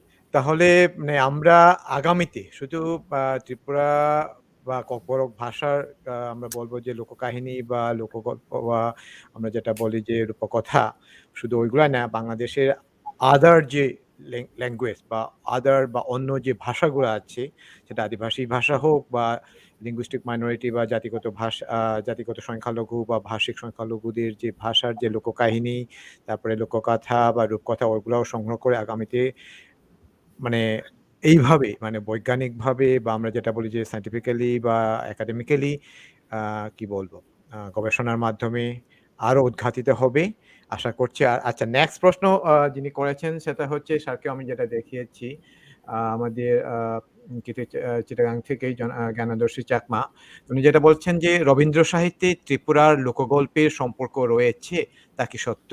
সত্য হলে জানতে চাই। আচ্ছা, অনেক ধন্যবাদ ওনাকে। আমি খুব খুশি হয়েছি এই প্রশ্নটি করার জন্য, কারণ বিশ্বকবি রবীন্দ্রনাথ ঠাকুর বিশ্বের কবি, বিশ্ব মানবতার কবি। রবীন্দ্রনাথ ঠাকুর এমন কোনো জায়গা নেই যে সাহিত্যের যেখানে তিনি হাত দেননি। এক কথাই বলে দিই আমি, রবীন্দ্রনাথ ঠাকুরের অনেক গানে ত্রিপুরা প্রসঙ্গ আছে, রবীন্দ্রনাথ ঠাকুরের অনেক গল্পে আছে, রবীন্দ্রনাথ ঠাকুরের নাটকই আছে ত্রিপুরা প্রসঙ্গ নিয়ে, যে নাটকটি রচিত। তাছাড়াও তিনি আমরা একটি কবিতা, যদিও সেটি আদিবাসী প্রসঙ্গ, ত্রিপুরা সরাসরি ত্রিপুরা বিষয় নয়, ক্যামেলিয়া কবিতা, সেখানেও আমরা আদিবাসীদের সেই আদিবাসী একটি মেয়ের পরিচয় পাই। হ্যাঁ, সেই আদিবাসী মেয়েটির সেই রূপ লাবণ্যের পরিচয় পাই। তো তাছাড়া রবীন্দ্রনাথ ঠাকুরের একাধিকবার ত্রিপুরা জনজাতি বা ত্রিপুরা রাজার সঙ্গে মানে দেখা সাক্ষাৎ করেছিলেন। হ্যাঁ, তাদের জীবন নিয়েই তিনি লিখেছেন। যেমন বিসর্জন নাটকের কথাই বলা যায়। বিসর্জন নাটকের যে প্রেক্ষাপট আছে সেটা কিন্তু ত্রিপুরাদের কাছ থেকেই, ত্রিপুরাদের সঙ্গে, ত্রিপুরা রাজার সঙ্গে তিনি থেকেছিলেন, বা সেখানে সেই কাহিনী, সেই গল্প প্রসঙ্গই কিন্তু এই নাটকে স্থান পেয়েছে। এটি একটি গুরুত্বপূর্ণ বিষয়। তার মানে এক কথায় অনেক বাংলা সাহিত্যের অনেক জায়গায় রবীন্দ্রনাথ ঠাকুর ত্রিপুরা জনজাতির প্রসঙ্গ উল্লেখ করেছেন, উপাদান বা উপকরণ হিসেবে গ্রহণ করেছেন। ওকে, ধন্যবাদ। আচ্ছা, আর কিছু বলবেন? আরেকটা প্রশ্ন আমি জাস্ট এটা শর্টটাই কি হবে, উচিমংদা উনি জিজ্ঞেস করতে চাচ্ছেন যে ওই বইগুলা কি এখন পাওয়া যায়? বা আমি জানি না, আমার মনে হচ্ছে ওই দুটো যে রূপকথা এবং যে কিগুলা লোককাহিনী, ওই বইটার কথা বলছেন মনে হয়। আচ্ছা, আমি ওনাকেও ধন্যবাদ জানাচ্ছি যে উনি কথাগুলো শুনেছেন বিধায় বইয়ের প্রসঙ্গটা এসেছে। আমি কৃতজ্ঞ, উনি একজন ভালো শ্রোতা বটে। তো আমি এখন কিন্তু এই বই আর পাওয়া যাচ্ছে না। কিভাবে জানলাম? আমি নিজে সেখানে খোঁজ নিয়েছি, ত্রিপুরা যে ক্ষুদ্র নৃগোষ্ঠী সাংস্কৃতিক ইনস্টিটিউট সেখানে, এবং বিশেষ করে আমার শিক্ষার্থীরা এই বই পাচ্ছে না। ফলে এই কথাটার অর্থই হচ্ছে আসলেই বই দুটো পুনরায় প্রচার মানে প্রকাশ হওয়া প্রয়োজন। হ্যাঁ, দেখি, আমি চেষ্টা করব আর কি বই দুটো পুনরায় প্রকাশ করা যায় কিনা, অথবা ওই কর্তৃপক্ষ যারা প্রকাশ করেছেন, রাঙামাটি ক্ষুদ্র নৃগোষ্ঠী ইনস্টিটিউট, তারাও এই উদ্যোগ গ্রহণ করতে পারেন। হ্যাঁ, আমি তাদের প্রতি কৃতজ্ঞ থাকবো যদি তারাও এই উদ্যোগটা গ্রহণ করে থাকেন বা করেন ভবিষ্যতে। না, ওইটাই মানে আমার মনে হয় এই বইগুলা কিন্তু প্রকাশ করা উচিত, মানে পুনঃমুদ্রণই বলেন অথবা পুনঃসংস্করণই বলেন, হ্যাঁ অবশ্যই বাজারে থাকা উচিত। কারণ এমনিতেই তো এখন সবাই শুধু যেগুলা এখন বাংলাদেশে আদিবাসী বা বাংলাদেশে যে ক্ষুদ্র জাতিসত্তা বা জাতিগত সংখ্যালঘুদের নিয়ে যেগুলো, বেশিরভাগই কিন্তু আপনার এথনোগ্রাফি, আমরা যেটা বলি যে এথনোগ্রাফি বা সাধারণত নৃতাত্ত্বিক বা নৃবিজ্ঞানের দৃষ্টিভঙ্গিতেই লেখা বা সমাজবিজ্ঞানের দৃষ্টিভঙ্গিতেই লেখা বেশিরভাগ বই কিন্তু আমাদের সাহিত্যের অঙ্গনে বা সাহিত্যের যে জ্ঞানকাণ্ড বা আমাদের সাহিত্যের যে বিভিন্ন যে শাখা আছে ওইগুলোতে কিন্তু এখন আমাদের বইগুলো কিন্তু এত মানে বাজারে নেই। সেটা লোকজীবনী হোক বা লোককাহিনী হোক বা রূপকথায় হোক বা আমাদের যে লোকগীতিগুলো আছে সেটা মণিপুরিতেও আছেন, বাংলাতে যদি ট্রান্সলেট করা যায় এটা কিন্তু খুব সুন্দর। তেমনি ত্রিপুরাদের বা ককবরক ভাষীদের আছে, চাকমাদের আছে, মান্দি বলতে আমরা আচিক ভাষীদের আছে, সাঁওতালদের আছে। বাংলাদেশে কিন্তু এই যে ১০টা, ২০টা, ৩০টা, ৪০টা যেগুলো পাওয়া যায়, আপাতত তো অনেক আছে যেগুলো হয়তো পাওয়া যায় না। কিন্তু যেগুলো পাওয়া যায় ওইটাকে যদি একটু মানে সুন্দর করে কেউ সম্পাদনা বা পরিবেশন করতে পারে তাহলে কিন্তু আমাদের সবার জন্য লাভ হতো আরকি। তো যাই হোক আরেকটা আরেকটি বিষয় আমি হ্যাঁ, একটু বলেন। বলে রাখি আমাদের দর্শক শ্রোতাদের উদ্দেশ্যে, সেটি হচ্ছে আমি ত্রিপুরাদের এই কাজটি তো শেষ করলামই এক অর্থে বলা যায়, শুধু এখন বই হিসেবে প্রকাশের একটু উদ্যোগ নিব আমি। কিন্তু আমি আবার মানে এতটাই আমার ভিতরে আগ্রহ জেগেছে আদিবাসীদের নিয়ে বা আদিবাসীদের এই সাহিত্য নিয়ে যে আমি এবার আরেকটি প্রজেক্ট পেপার রেডি করছি। সেটা হচ্ছে মারমাদের সাহিত্যে মারমাদের জীবন কিভাবে পাওয়া যায়। তো এটা আমার পরবর্তী উদ্যোগ। আমাকে যদি কেউ সহযোগিতা করেন আমি তার প্রতি কৃতজ্ঞ থাকবো। মারমা সাহিত্য, মারমা রূপকথা, মারমা লোককাহিনী এই জাতীয় গ্রন্থ যদি আমি খুব শীঘ্রই আমি এগুলো খোঁজা শুরু করে দিব, কারণ আমি ওই প্রজেক্টটা নিয়ে চিন্তা করছি। আশা করি সেটিও কাজ হবে, সেটিও সফল হবে। আমি চেষ্টা করে দেখব সেটি। তবে এই জাতীয় গ্রন্থ যদি কারো কাছে থাকে আমাকে সমালোচিত গ্রন্থ হোক বা মূল গ্রন্থ হোক আমাকে সহযোগিতা করবেন এই আবেদন রাখলাম সবার কাছে। Thank you. আমিও আমার পক্ষ থেকেও সবাইকে বলছি যারা শুনছেন বা আগামীতে যারা শুনবেন অবশ্যই স্যারের কাছে আশা করি যোগাযোগ করবেন। আর হলো যতটুকু পারি সাহায্যের হাত বাড়াবেন। আর আমরা আসলেই আমরা যখনই পাই না মানে এই ধরনের কেউ উৎসাহী বিশেষ করে আমাদের সুধী মহল থেকে বা আমাদের একাডেমিক বা আমরা যারা এটা নিয়ে কাজ করি আসলে আমরা আপ্লুত।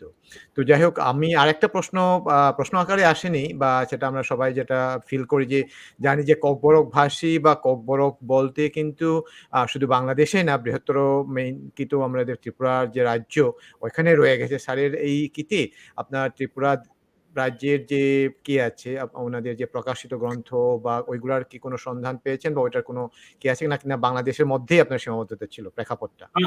আমি বাংলাদেশে যে ত্রিপুরা গল্প পাওয়া গেছে এর বাইরে আমি আর কিছু পাইনি, ফলে আমি এটার মধ্যে সীমাবদ্ধ থাকতে চেষ্টা করেছি। এটা বলা যায় একটি এক্সপেরিমেন্ট ছিল আমার কাছে। তবে ত্রিপুরা বিশ্ববিদ্যালয়ে আমার যোগাযোগ আছে, সেখানে ককবরক ভাষাই একটি বিষয় আছে, এটা ককবরক ভাষা নামেই কিন্তু একটি সাবজেক্ট আছে। তো সেখানেও আমি খোঁজ খবর নিয়েছি, কিন্তু আসলে আমার কাছে মনে হয়েছে যে যেভাবে কালেকশন, সেই কালেকশনগুলো আসলে সত্যিকার অর্থে ত্রিপুরাতের কিনা সেই সন্দেহ থেকে যায়। হ্যাঁ, ফলে নানান দিক বিবেচনা করে এই গ্রন্থ দুটিকেই আমার কাছে আকর গ্রন্থ হিসেবে মনে হয়েছে। ওকে।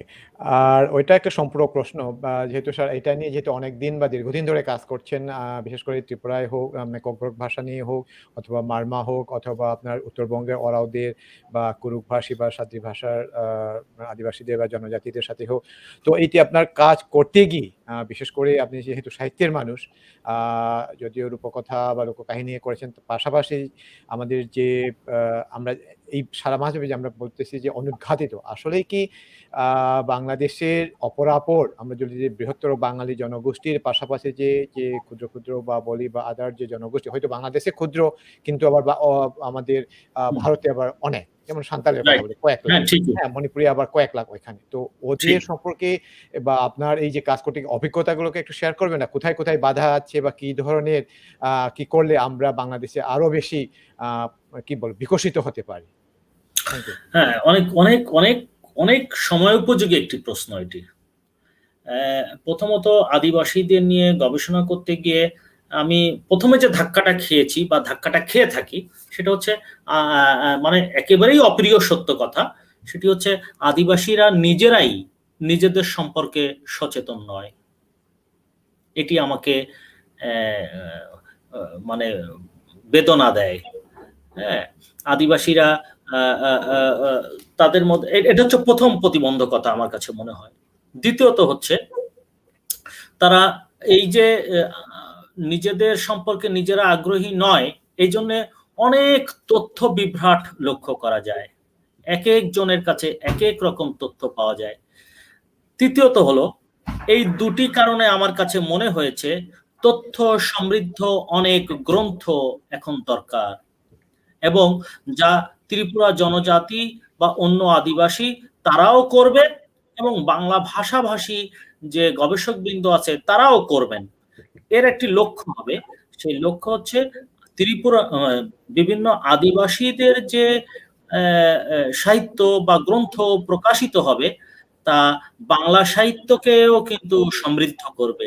পাশাপাশি বাংলা সাহিত্য যেভাবে সমৃদ্ধ হচ্ছে বিশ্বে, পুরা বিশ্বে এখন বাংলা একটা মানে বিশাল একটি বিষয়, বাংলা ভাষা, বাংলা সাহিত্য।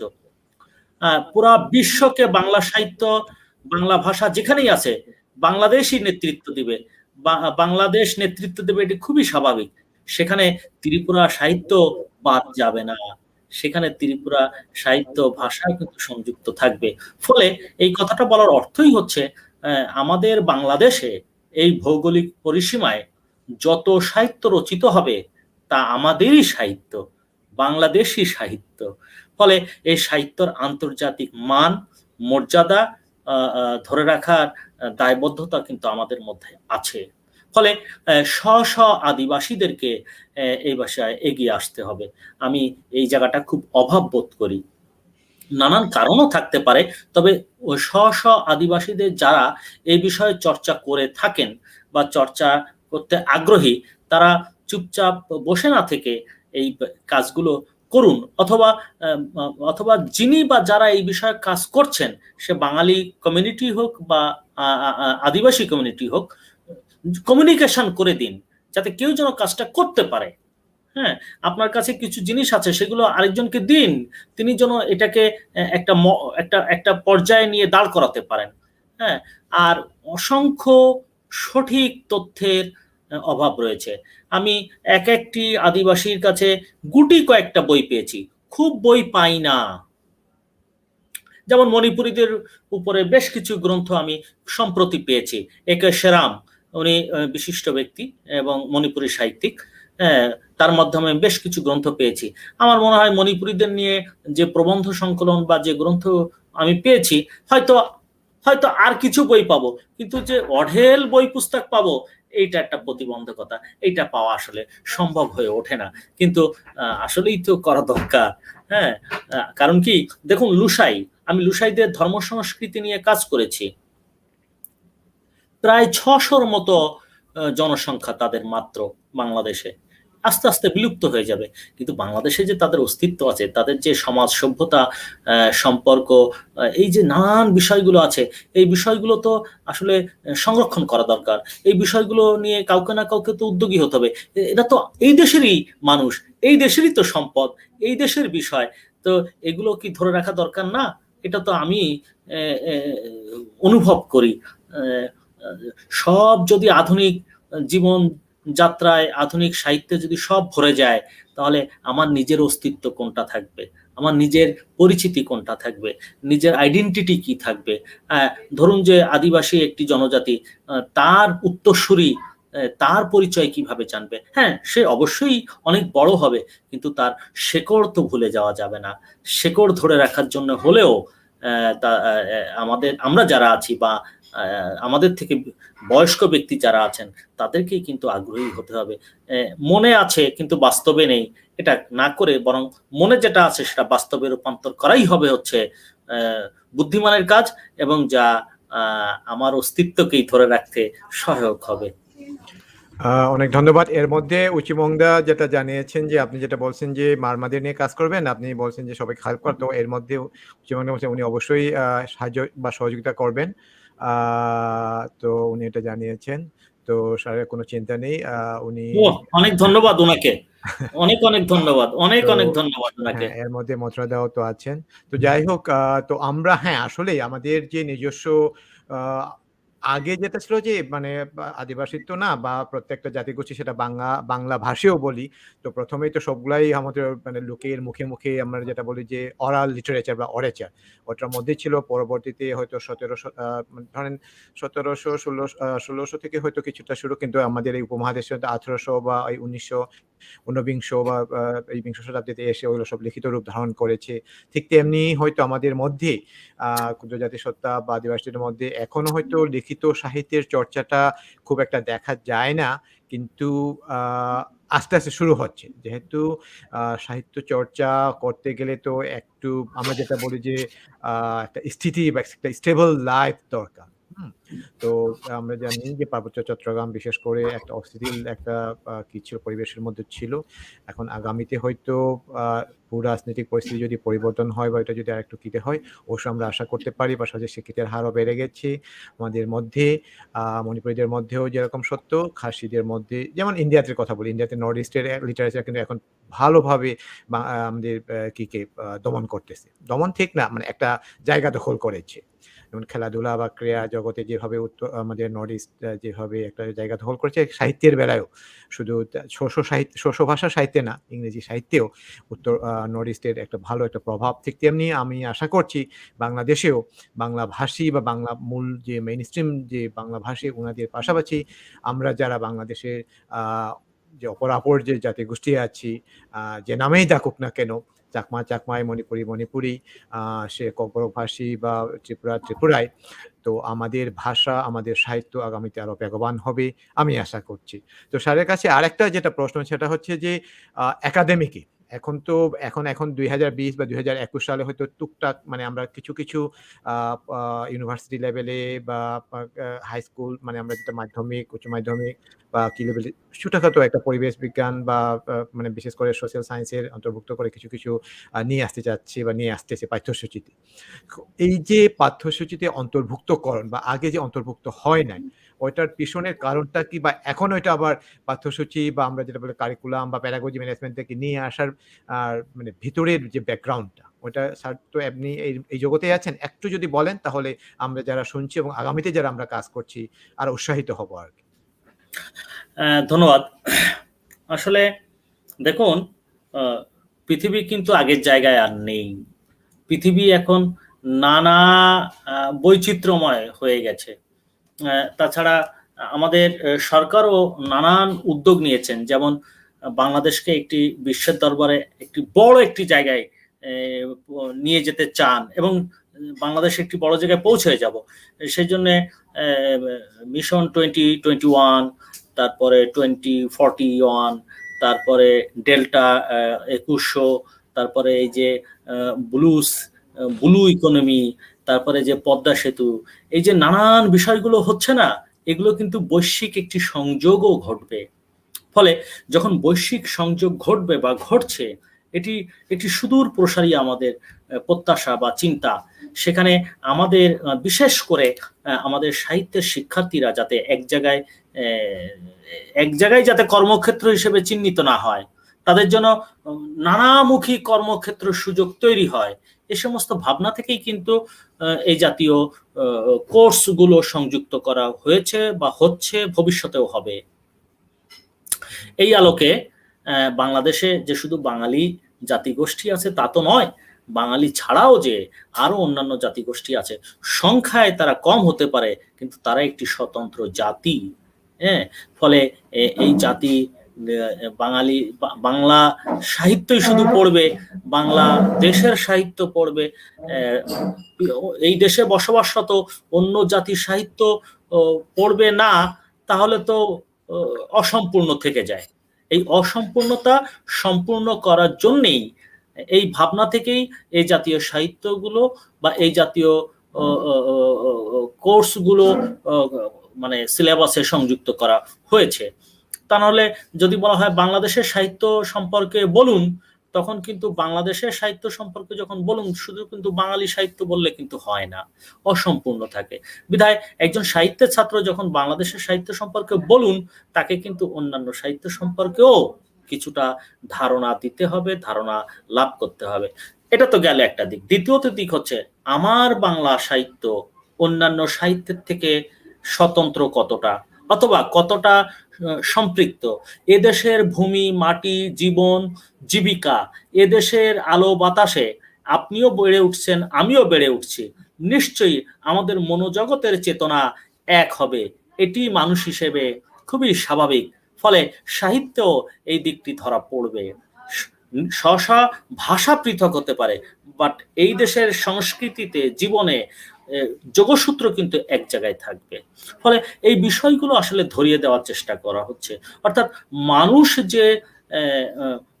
মানুষ যে জাতিগতভাবে পৃথক হতে পারে, বা মানুষ ধর্মীয় দৃষ্টিকোণ থেকে পৃথক হতে পারে, কিন্তু মানবিক মানুষ যে সবাই এক, সবাই যে মানুষ, এই জায়গাটি সাহিত্যের ছাত্রকে চিহ্নিত করতে হবে, সাহিত্যের ছাত্রকে এই জায়গাটি জেনে নিতে হবে।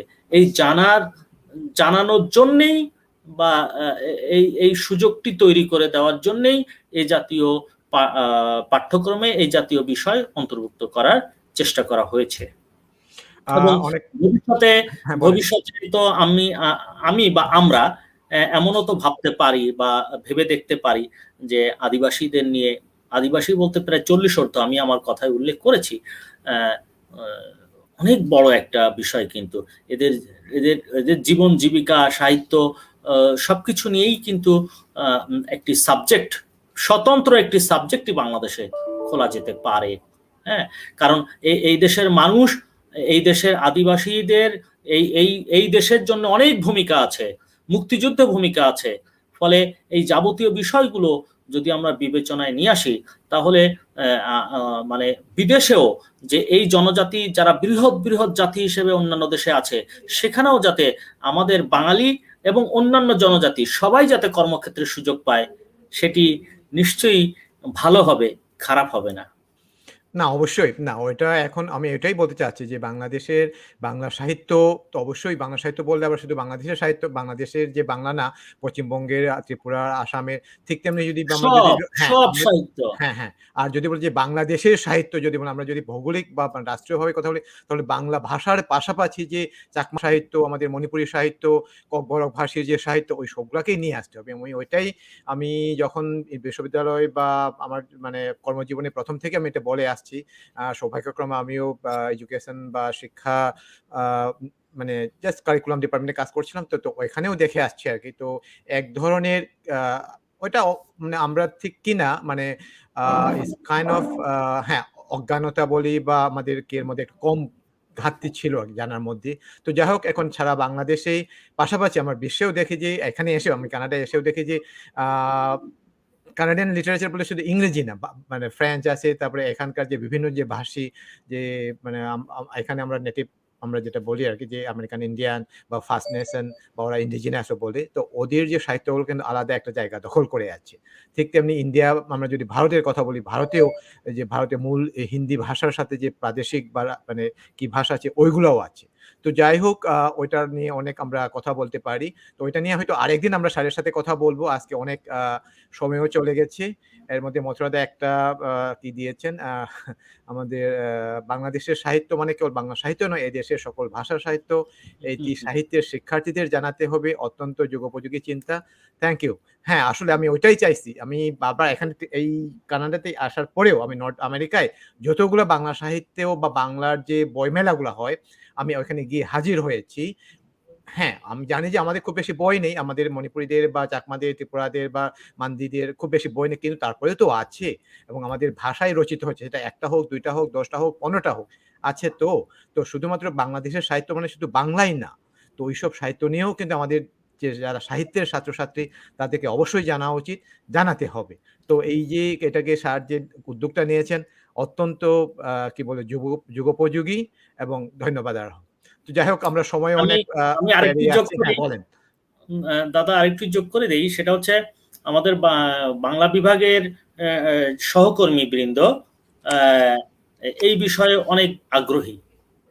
হ্যাঁ, অন্যান্য যে আমার যে সহকর্মী বৃন্দ আছেন, তারা এই কোর্সটি অনেক আগ্রহের চোখে দেখেন, এবং যিনি, আমিও যদি পড়াই, আমার কথাই বাদ দিই, অন্য যে সহকর্মীরা পড়াচ্ছেন বা পড়াতে তারা কিন্তু আগ্রহী হয়ে ওঠেন। হ্যাঁ, তার মানে এটা আগ্রহের একটি জায়গা। হ্যাঁ, আমাদের সাহিত্যের যে শিক্ষকবৃন্দ আছেন তাদের কাছে যে খুব দূরের বিষয় তা নয়, আমি মনে করি এটি তাদেরও অনেক কাছের বিষয়। ফলে আমি আমার সহকর্মীদের প্রতিও কৃতজ্ঞতা জানাই এবং আমি আশা করি তাদের মাধ্যমেও এটি আরো অনেক অনেক বেশি প্রচার ও প্রসার ঘটবে। হ্যাঁ, আরো জনপ্রিয় হয়ে উঠবে, আরো গ্রহণযোগ্য হয়ে উঠবে, আরো বিস্তার ঘটবে। হ্যাঁ, এই জনজাতি সব মিলেই তো আমরা বাঙালি। হ্যাঁ, হতে পারি আমরা, কিন্তু আমরা তো বাংলায় কথা বলি, এই যে বাংলায় তো সাহিত্য রচনা করি, এই জায়গার তো আমরা সবাই এক, আমরা তো এই দেশেরই মানুষ। হ্যাঁ, হ্যাঁ, এই হ্যাঁ, সেটাই। ভূখণ্ডেরই মানে মানুষ। বাংলা অঞ্চল বলতে আমরা যেটা বলি, আমি ওই সেদিন আমরা বঙ্গ সাহিত্য যে একটা অনুষ্ঠান, ওইখানে আমি বলেছি বঙ্গদেশ বা বাংলাদেশ বলতে শুধু বাংলা ভাষীদেরকেই বুঝাবে না। মানে আমরা যদি ওই ভৌগোলিক অর্থে বলি, আর জাতিসত্তাগত অর্থে আবার আলাদা হয়ে যাবে, অবশ্যই সেটা আলাদা ঠিক। কিন্তু আমরা যখন রাষ্ট্রীয় বা আমরা যখন জাতীয়তার মানে জাতীয়ভাবে যখন বলি বা বঙ্গীয় অঞ্চলের কথা বলি, আমাদের সাঁওতালদের কথা বলতে হবে, তারপরে ওরাওদের কথা বলতে হবে, ঠিক তেমনি আমাদের খাসিয়াদের কথা, সবার ওই এলাকায় যখন আছেন সবাইকেই বলতে হবে। তো আমি তো আমাদের মনে করি বাংলাদেশের সাহিত্য, হ্যাঁ, বাংলাদেশের সাহিত্য বলে তো আসলে সব সাহিত্য, সব এখানে সাহিত্য। আর বলার অপেক্ষা রাখে না, সব সাহিত্যই বাংলাদেশের সাহিত্য। এই সাহিত্য পুরো বিশ্বে একসময় নেতৃত্ব দেবে। আমি তো এরকমই আশা করি, এরকম স্বপ্ন দেখি। আচ্ছা, আমরা একদম অনুষ্ঠানটা শেষের প্রায় ২ ঘন্টা ১৫ মিনিট বা ২০ মিনিটের মতো হয়ে গেছে। মডার্ন আমি জানি না কখন যে চলে গেছে। তো কাছ থেকে উপসংহার হিসাবে বা একদম কনক্লুশন রিমার্ক হিসাবে বলেন আমাদের যারা শ্রোতা বা ভবিষ্যতে যারা শুনবেন, আমাদের আদিবাসী বলেন বা আমাদের যে ক্ষুদ্র জাতিসত্তা বা লিঙ্গুইস্টিক মাইনরিটি বা জাতিগত সংখ্যালঘু যাই বলেন না কেন, সবার যে দৃষ্টিভঙ্গি ওইটা আসলেই আমরা পরিবর্তন চাচ্ছি। আগে যতটুকু নেগেটিভ ছিল কালকের আলোচনা বা ১ম দিনের যে আমাদের আলোচনায়ও চলে আসছে। তো অনেক নেগেটিভ ধারণা ছিল, কিন্তু আস্তে, আস্তে পরিবর্তন হচ্ছে। হ্যাঁ? তো আমি শুভকামনা জানাই স্যারের উদ্যোগগুলাকেই।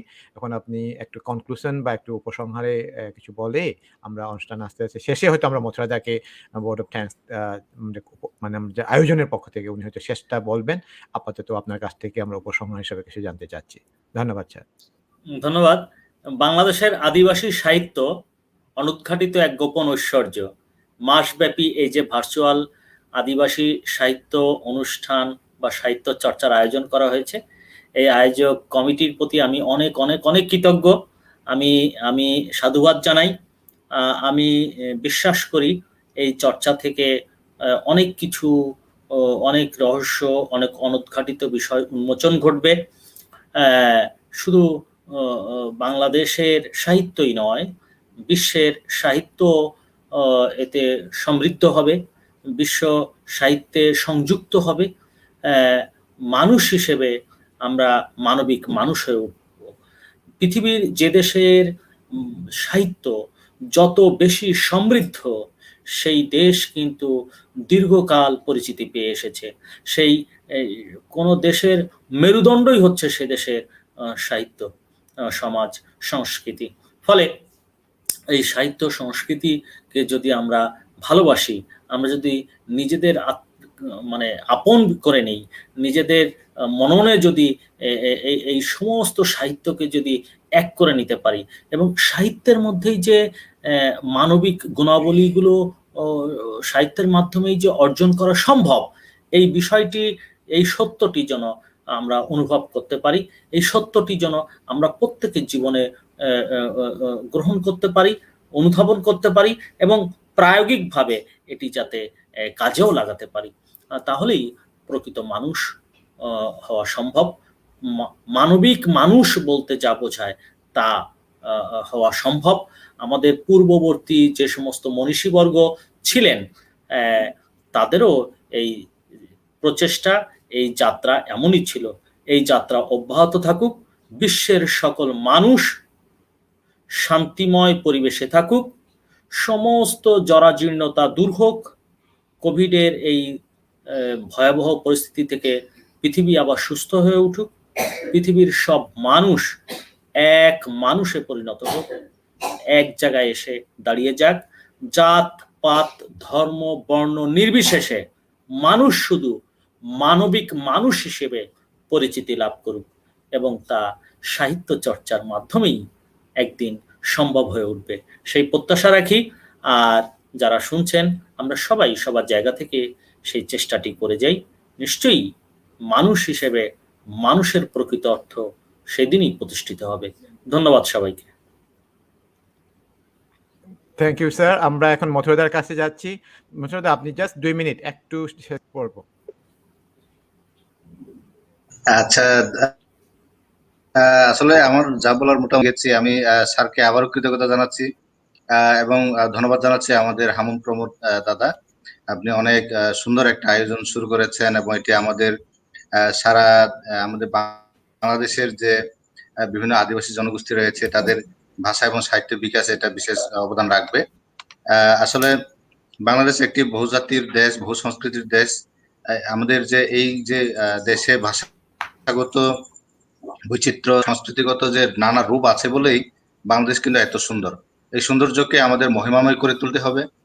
আমাদের যে বহু সংস্কৃতির, বহু ভাষার, বহু মানুষের, বহু জাতির যে মিলন ক্ষেত্র যাতে সৌহার্দ্যপূর্ণ হয় এবং বাঙালির পাশাপাশি এখানে যে প্রায় 50টির মতো আদিবাসী জনগোষ্ঠী রয়েছে তারা সবাই যাতে মানে সহাবস্থান সুন্দরভাবে করতে পারে এই আশা আমি রাখি।